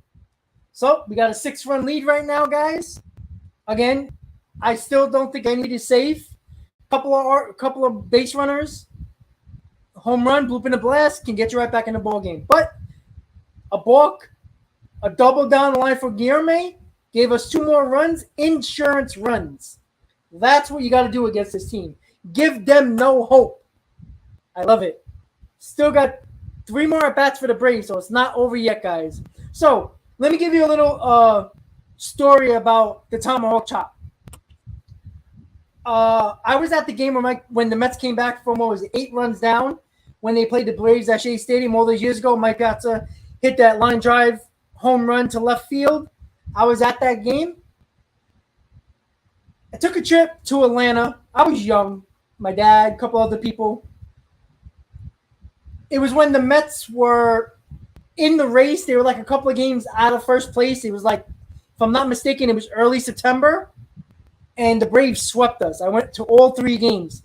I swear to God, I never heard the tomahawk chop so much in my life in those 3 games. The 3rd game was the worst game because the Mets got blown out in that game. Every inning, since that day, I literally hate that chant completely.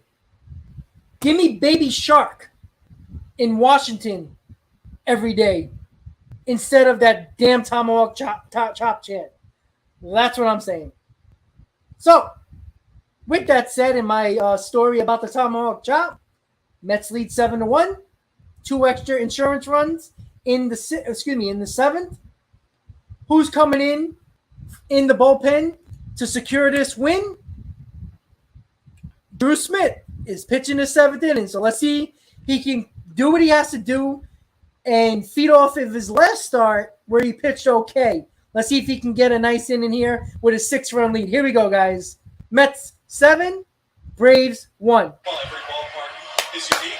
Let's go. That's the same for bullpens, right? Every single bullpen is different around the major leagues. And speaking of bullpen, guys, want to learn what is it that makes a really good and that's why there's a lot of Braves fans, like legitimate Braves fans, because they were on national television. You see them all the time on TBS. Listen, speaking as someone who is standing in the shade right now, I totally get it, is to have a good... All right, Drew, let's get it done.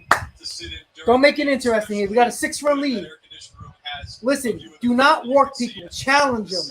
They get a solo home run, you still got a 5-run lead. And this Braves bullpen across the board, the Come on, guys Drew. like a lot because it has those 2. Now, the final thing that is really interesting to me, because I have no idea Strike this is 2. the case. Nice pitch. The bullpen guys just want to have the bullpen mound match up with the mound on the field. So oftentimes the rubber will be a little bit off center from the plate in the bullpen. So you know what? KTU, I think they are. I could be wrong, but I think they are. I'll check. I'll let you guys know right now. There are different heights to mound. So Evan Diaz was saying that in San Diego, the mound of the bullpen is really low, and when you get onto the mound on the actual field, you have to recalibrate or everything's going to be high. On the flip side, in Cincinnati, the mound of the bullpen is really high, and the mound out on the Strike three, one out. So Nice pitch, Drew. Drew is throwing his fastball, challenging him. I love it. That's fascinating. I would think that the mound thing would be the most important, but I understand that those guys spend a lot of time down there, so they'd like to Just checking the Friday game. as well. Nope, it's on SNY. No Apple TV. Get the air conditioning. Success. That would be, I would think, frowned upon by the old coaches in my day. But Yeah, Donovan. I was at that game. I was, holy Christ. What was that? That was 99, right? 2000. No, 2001, right? Sure. I think it was 2001. I forgot what year it was. Jesus. About which ones are tough. And aside I from forgot Atlanta, what year it was. Jesus. So long ago. all are a little bit funky. 20 plus years ago? All three of the others, Jeez. they've got a little Damn, bit of I an was, angle to them. what, And in 9, Miami, 10? actually, I've been Jeez. told that the mound is a little No problem, KT. shifted down. And Cano gets a base hit. I don't know how he hit that pitch. That was a high fastball. It's tilted a little down towards the outfield. So 2000, yeah. even ground when you're on the mound in Miami. One thing we know Yeah, about so it was 22 years ago. So I was, wow, targets from 11 years old. Ashford Alley up above. I'll never forget that. I was in the upper deck at Shea Stadium. Everybody talks I was in the left field upper deck.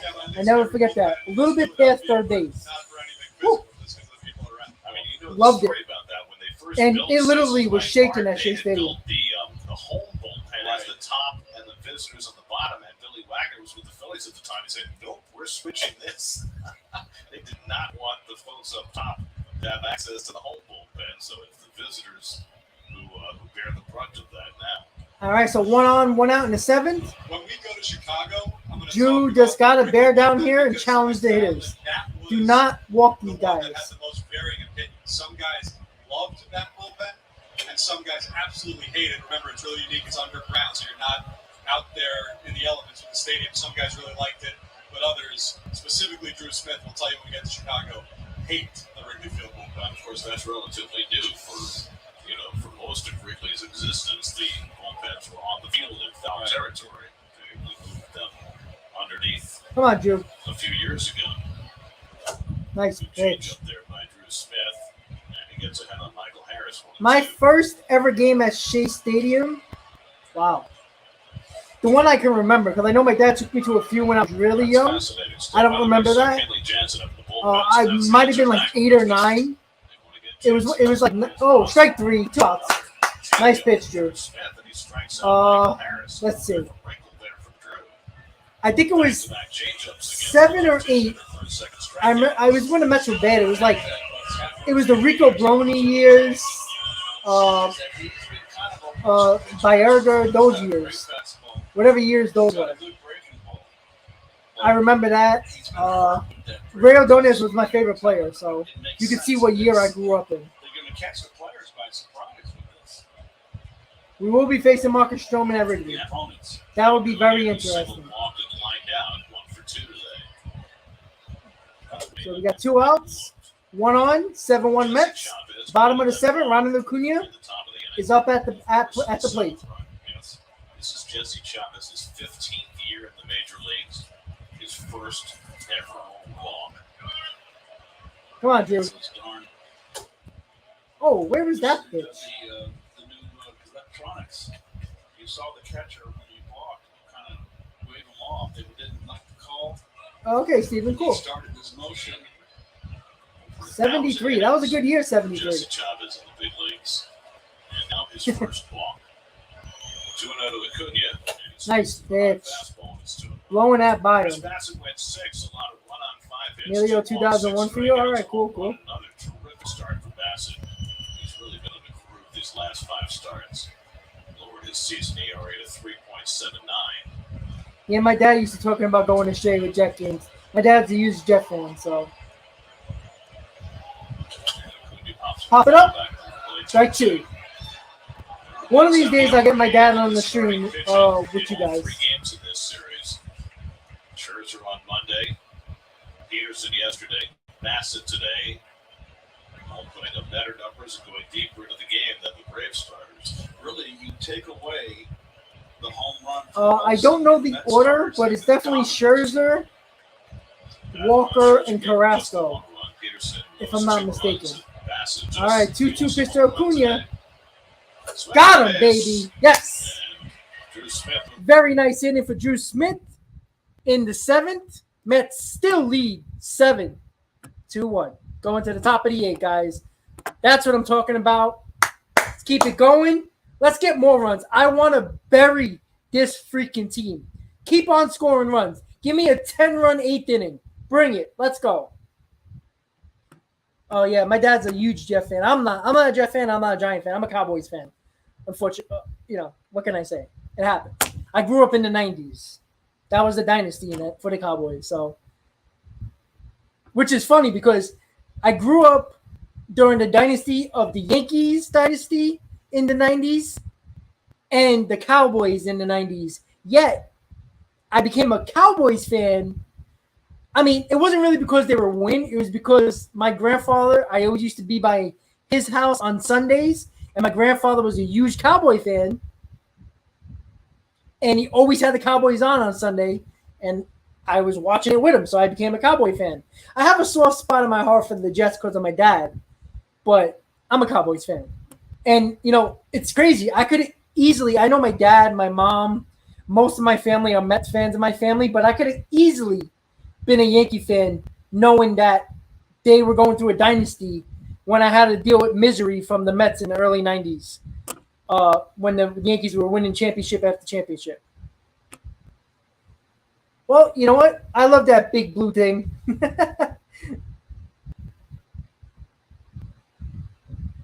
Volcano, I'm all the sports. Hockey, football, baseball, basketball. Shoot, I'm even getting into soccer. I don't know why, but I am.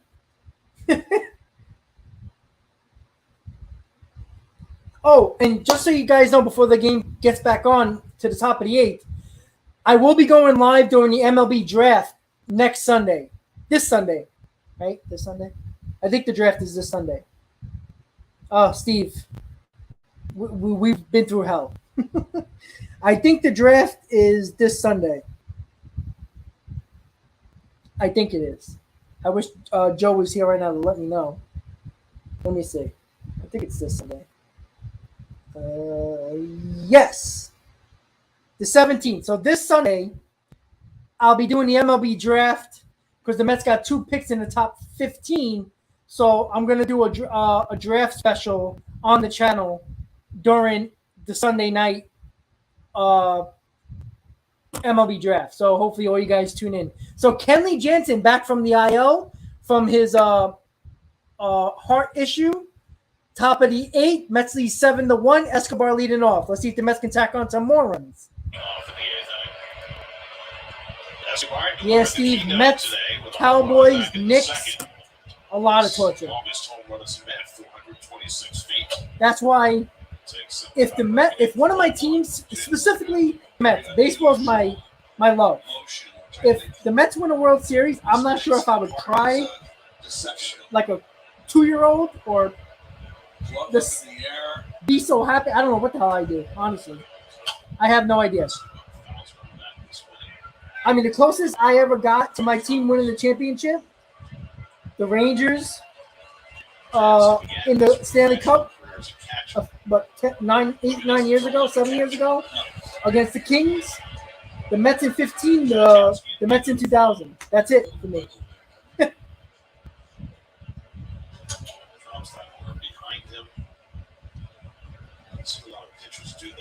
DJ, all right. No. Got Cowboy fans all over the place. I love it. It's almost like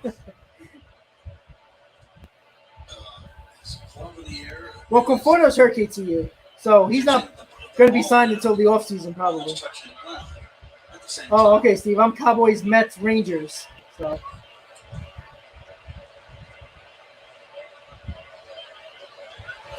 Ooh. Oh, boy. Whew. All right, it hit the bat. Didn't hit him. It sounded bad. Whew. Jesus. Don't want nobody to get hurt now. Confirming that it did not get the hand and got the bat.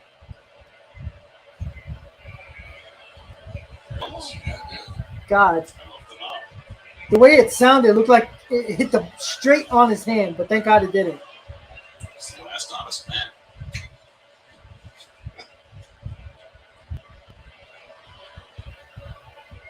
I mean, there was some guys who would have gone right to first base. I do too. There's more than a few on the orange and blue down there. They did it a couple of years ago at Citi Field. I think it was Rangers. Was it Islanders or Rangers Flyers or Rangers Penguins, I think? And Escobar pops it up. Should be an easy out. And Olsen waits for it. And it is. 1 out. 1 out.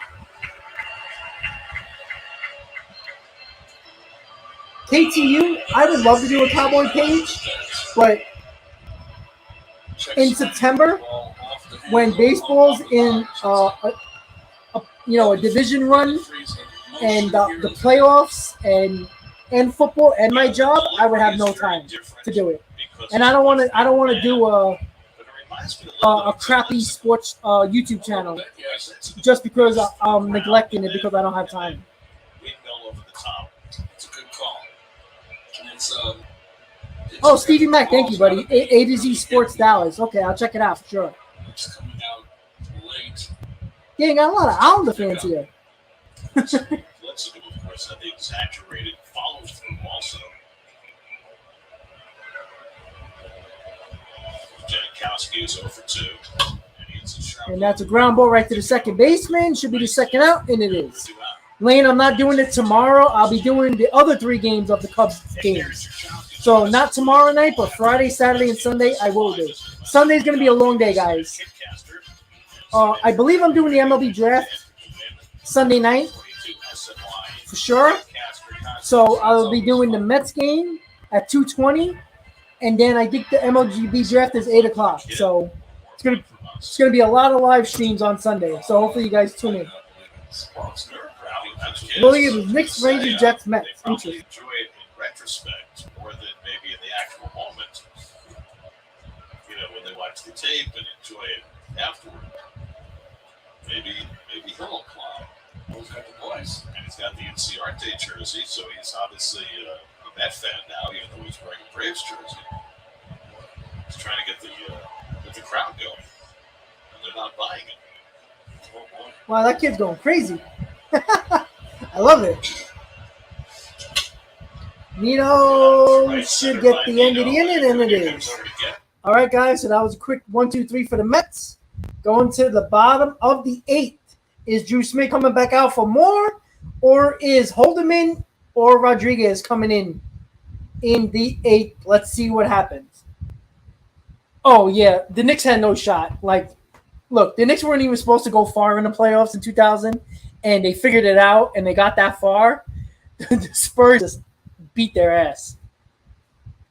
Yeah, like I said, in 2015, when Murphy made that error in Game 5, I was at the bar. I didn't go to that game because I couldn't. I just couldn't deal with it. No. And I was at the bar with a decent amount of Met fans, my girlfriend at the time and stuff like that. Oh my God, Jesus.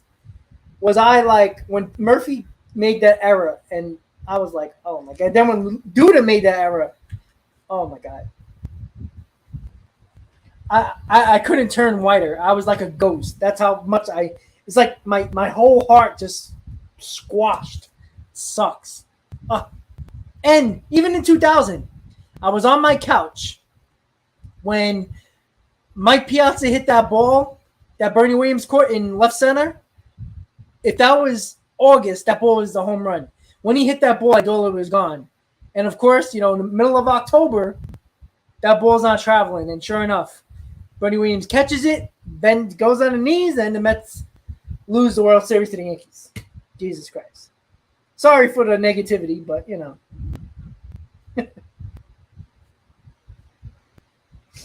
Yeah, 2000 was tough, man. Okay. So, Steve, you're Cali born and raised?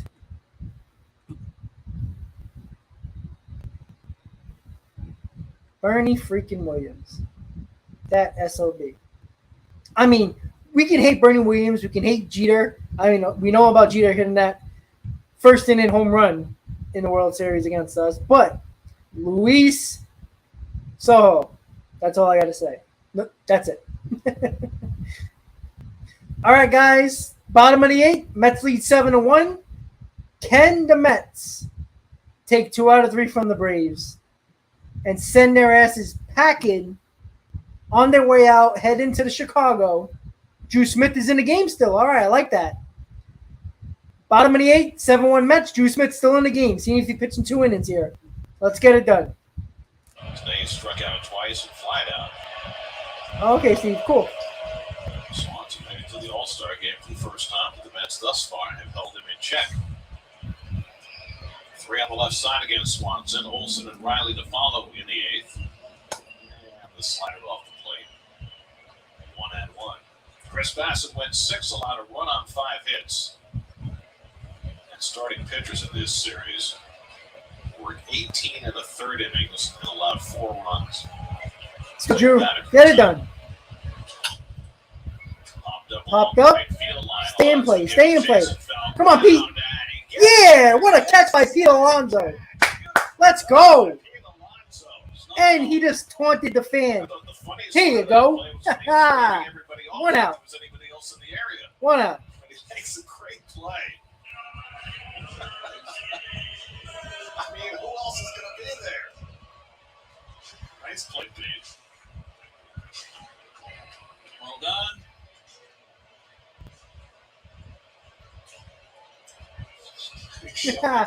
Showing the fans up. I love it.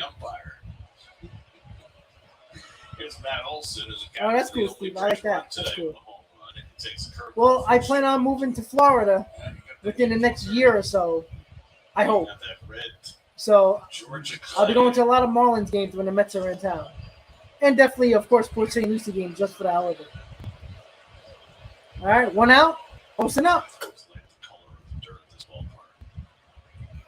Got that deep, rich infield dirt, old feel to it. Old Fulton County did not have the red clay, if I remember correctly. It was one of the worst infields in the National League.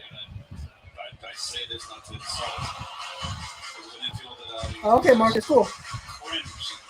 All right. 1-2 count for Olsen. Bottom of the 8th, 7-1 Mets. Drew Smith pitching his 2nd inning. See if he can get through it fine and get it done. Oh, just missed on the outside corner. So does everybody else. Think how Tom Houseman felt. It's the only ground. Oh, yeah, I remember that picture of Trump How about Carter? How did he feel? being at Shea Stadium one of them games. I remember those He pictures. expressed everybody's emotions when he put his hands on his head. Strike 3, yeah! Paint the corner, strike 3. 2 outs. Steven, why am I moving to Florida? Because the majority, let me just mute it really quick. The majority of my family live down south, North Carolina. Most of them, all of them mostly. But I always wanted to move to Florida, so I planned on it a couple of years ago. It just didn't work out. And most of my family's in North Carolina now, so it's an easier, quick way to be closer to them. So that's what I'm probably going to do. Fort Lauderdale, no. I want to stay on. I would love to stay on the East Coast of Florida, but it's probably looking more like Cape Coral, Bradenton, Brandon, around that area. Very understanding. Miami, no. I am not leaving New York to go to another major city in the state. I'm not doing it. I'm not doing it. I know if the weather's better, but Miami's basically New York, just with the better weather. All right, this might be a home run, and it is 7-2 Mets. Once again, let Drew Smith challenge him. It's only a solo home run. I'm not going to complain about that. He challenged them. Let him hit it. Oh, yeah, Steven, for sure. Definitely going to miss going to Met games all the time. But, you know what? At some point, you got to make a personal decision. And, as much as I'm going to miss going to Ranger games, Mets games, Knicks games. Oh, Casey, I'm not coming to Marlins. So, I mean, I'll go to a lot more Marlins games, of course, and, Rays games, but it's just better living. I'd rather have Drew Smith challenge a batter than walk guys. 2 solo home runs in the game, I'll take it. Yeah, Ellie, you know what? You got to challenge them. Don't want to walk them. They challenged them. They hit it. Nobody on base. Doesn't really hurt. He's still got a 5-run lead. He had a stretch of 3 straight outings where he gave up a home run. Pitched really well his last time out against Miami. And this was an outstanding effort by Drew. Yeah, Steve, exactly. The Rangers come to Tampa. Panthers, I'll go to those games. The Knicks, Miami, Orlando, stuff like that. And you know what? I can go to a lot more football games. I love college football. College football is rampant out there, so it's a lot of fun. It's just better living. I save a lot of money in taxes. God knows taxes is just ridiculous in New York. I don't mind saving $1,000. Strike 3. All right, guys. So going to the top of the 9th. A solo home run by, I think it was Riley, right? I think Riley hit the home run. So 7-2 Mets going to the top of the 9th. Mets got a 5-run lead. I'll take it going to the 9th. Maybe the Mets can get a little extra here. I'm assuming Joely Rodriguez will probably come in for the 9th. We'll see. Yeah, you know what's funny, Ella? He's always had that changeup, but he never throws it. I like that pitch, especially when you throw 96, 97 miles an hour. A changeup is such a combative pitch when you throw it that hard. He should throw it more. It works. Yeah, exactly, Steve. Like I said, I'll come to New York a couple times a year. I'll come back for opening day. And look, the 7 line always goes to away outing, so I'll travel a little bit more there. They go to Port St. Lucie for the first game of spring training. I'll be there. So, and I'll come for important games. Maybe I'll come during the Subway Series. I'll come for opening day, playoff games, stuff like that.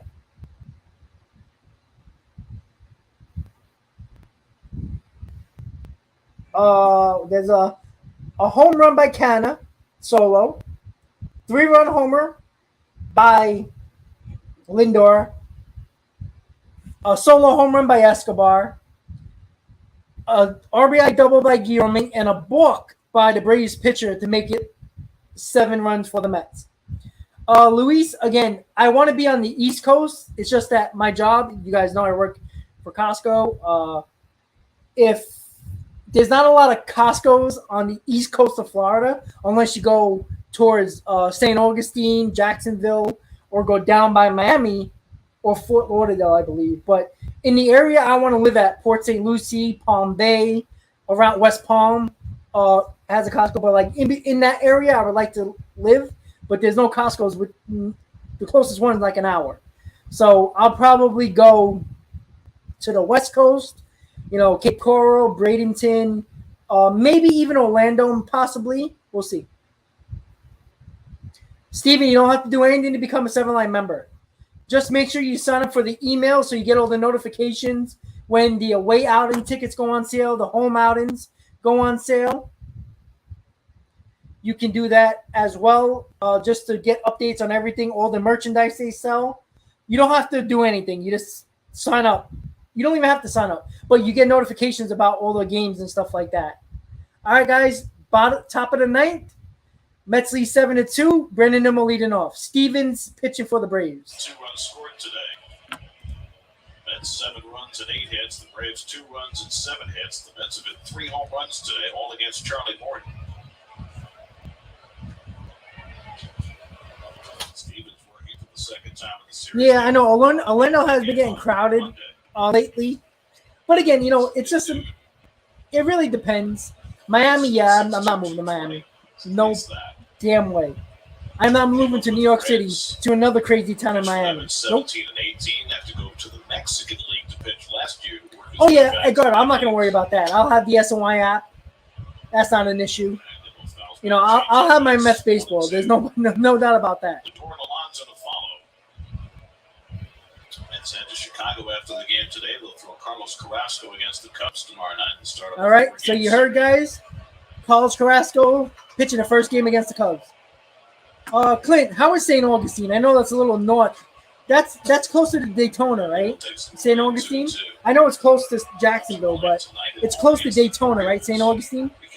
Is it nice there? Is it, good living over there? Old style. Oh, Nimmo hit his leg again. Jesus, Nimmo. He's been hit by a pitch that he swung at. Found the ball off his leg earlier. Just found another ball off himself. Oh, Wesley Chapel. Okay, that's around Tampa, right? The Tampa area? Yeah, now that playing to Chicago. Luis, absolutely. Off the inside. Yeah, there's a Costco. There's a lot of Costco's on the west coast of Florida. No, KTU. I buy them all. Full price. We need John Cameron Swayze here. Because Nimmo was taking a licking and kept on ticking.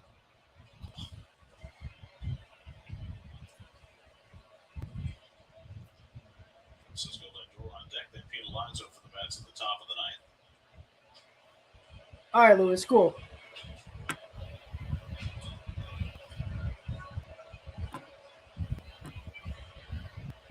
And the curveball strikes Nice out pitch. Nimmo strikes So out. Stevens has a strikeout to start his outing.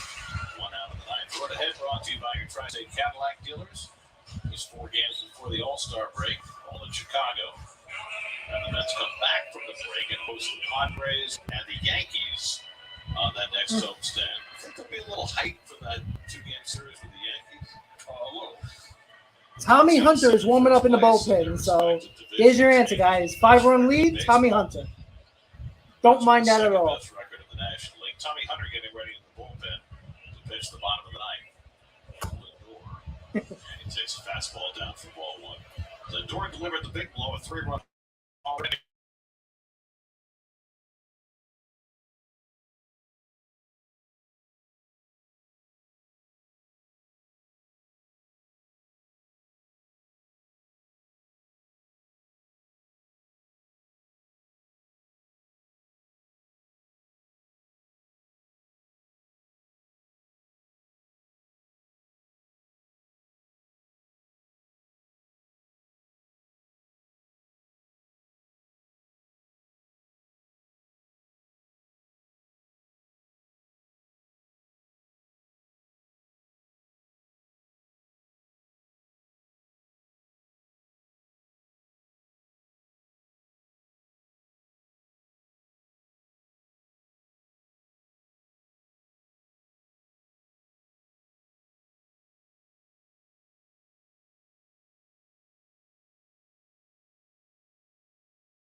Some difficulties there. Just went out on me. All right, I'm back. Sorry, I lost everything for a second. Oh, some plug went out. I don't know what the hell happened. Jesus. There's a 4th generation of carries. Chip's rookie in the minor leagues That was this rough. year. Harry to Skip to Chip. Can you guys hear me? Generation.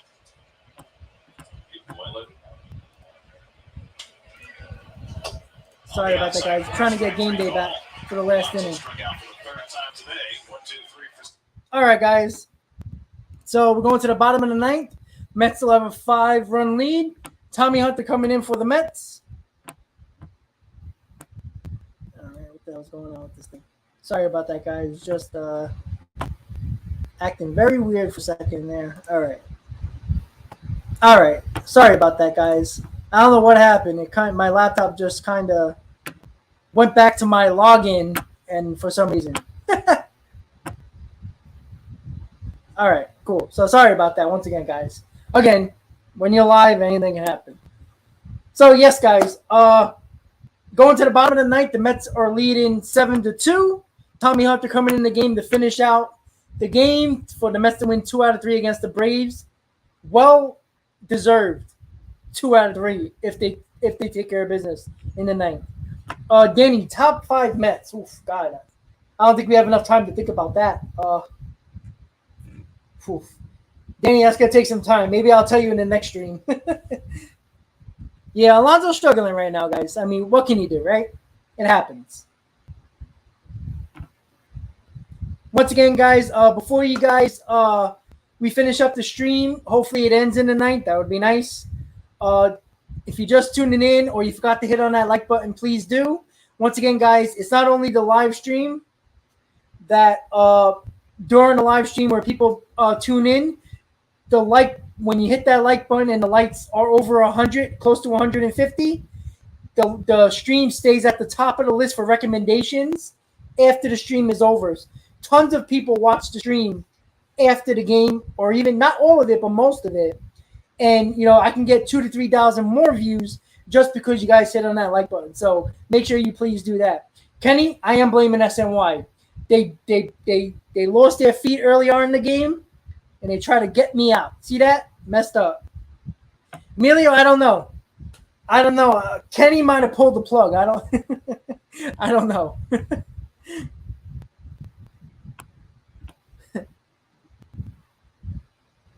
But here we go, guys. Bottom of the ninth, Mets lead 7-2. They're recapping the game right now. Listen up. Braves a little bit of their own medicine. A couple of defensive changes. Dom Smith moves from DH to first base. Dom Smith, first base. Inciarte playing left field. And Tommy Hunter on the mound in the bottom of the ninth to hold a 5-run lead. Well, K2, I don't think it was that. I don't know. Sometimes my laptop, after it's on for a certain amount of time, kind of logs itself out for security reasons. So it happens. All right, let's finish this up. Send this ball game. Rosario's had a nice day, a single and a double, 2 for 3. That's what the win would stretch their lead back to 2.5 games in the National Let's go. League East. They came into this series a game and a half in front. This is off to the And that's a home run, 7-3. All right. Not the way you want to start. 4-run lead. Eddie Rosario has killed us today. The Braves hit all their home runs. All their runs have been home runs. That's great.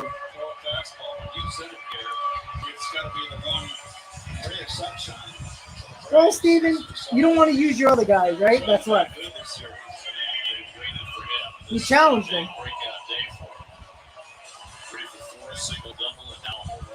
Now he's got to bear down and get it done. Simple as that.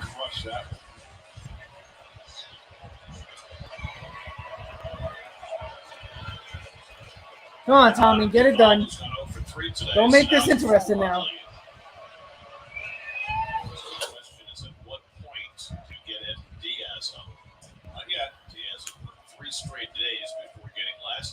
Come on, Tommy. Love to not have to use him today, but if it gets a little closer, we might have no choice. Ball bounces one foul. It's nothing two.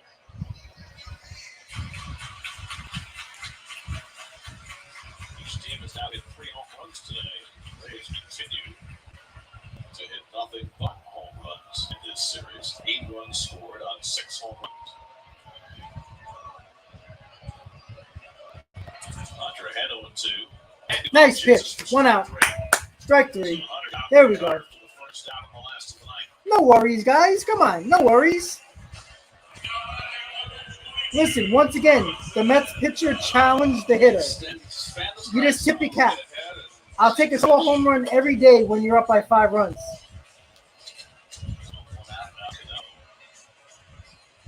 He's 1 for 3 and a base hit to center field his last time up. A successful Braves debut in this series for Cano. He's got 3 for 6 in his first couple of games for the Braves.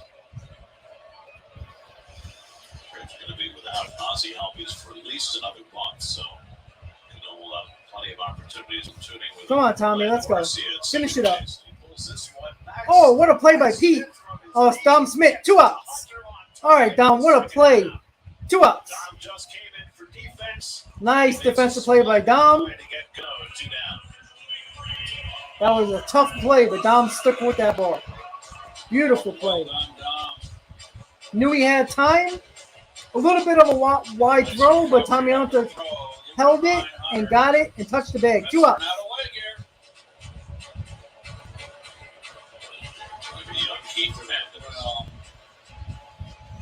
Sorry, it's an older Keith Hernandez right now. Or a young Dom Smith. Braves down to their final out. Here's Michael Harris, who's 0 for 2 in a ball. Come on, Tommy, finish it up. And Hunter pours one in for a strike, 0-1.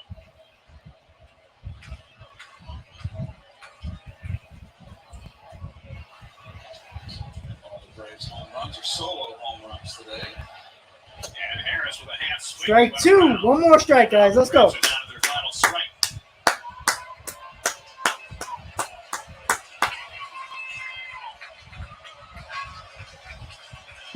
73 games left after today. Plenty left to be played. Strike 3. Put it in the books. Strikes out Harris and the ball game is over. Mets win 2 out of 3. That's a statement series for our New York Mets. Going into the series, guys, what was the talk? Oh, the big bad Braves are going to beat up the Mets. Mets have no chance in this series. Braves are going to show them who's boss in the NL East. Guess what, guys? The Mets showed up without McNeil, without Marte, and got it done. 2 out of 3, 7-3 victory. Mets did what they have to do, showed the Braves that they are not taking over this division. Not yet, not at all. Great series victory for the New York Mets. Couldn't ask for anything else. They outplayed the Braves in every game. Even in yesterday's game, they were good enough to win the ball game. They just didn't hit.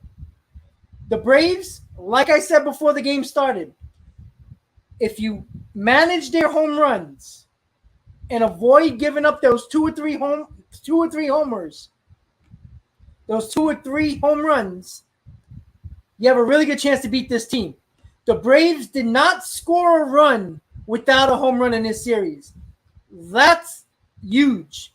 Shout out to Scherzer, shout out to Peterson, and shout out to Bassett.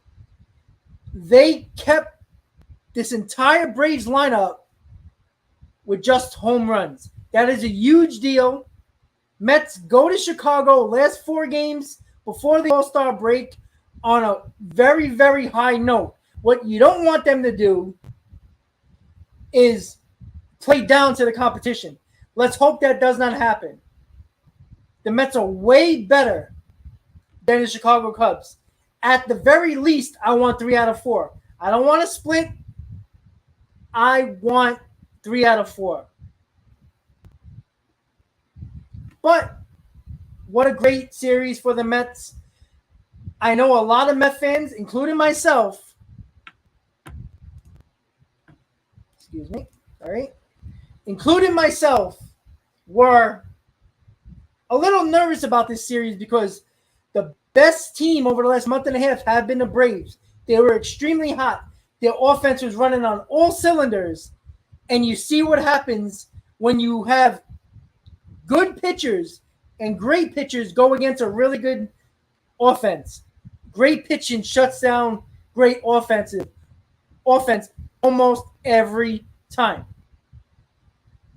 Great series for the Mets. Couldn't ask for anything more except for a sweep. And let's be honest, guys. Yesterday, Even though the Mets lost 4-1, they were in that ball game until the middle of the 6th inning. They were in that ball game. Unfortunately, 2 home runs, 4 runs. What can you say? Once again, guys, thank you guys for tuning in. Mets versus Braves rubber game. Mets take the series, win 7-3 today. 2 out of 3 against the Braves. Mets are heading to Chicago to face the 19 games under 500 Chicago Cubs. 4 games before the All-Star break. The Mets need to take 3 out of 4, no doubt about it. Tom, how you doing, buddy? Hopefully I see you again soon. Great win by the Mets, guys. Thank you guys for tuning in to Talking Mets at Rob live stream during a Mets game. I will see you guys on Friday for the afternoon game. Friday, Saturday, Sunday, all 2:20 starts. I will be with you here on the channel, so don't be here late. Don't miss it. I'll see you guys next time. Excellent performance by the Mets against the Braves. See you guys next time. As always, Mets fans, let's go Mets. Have a good night. Let's go.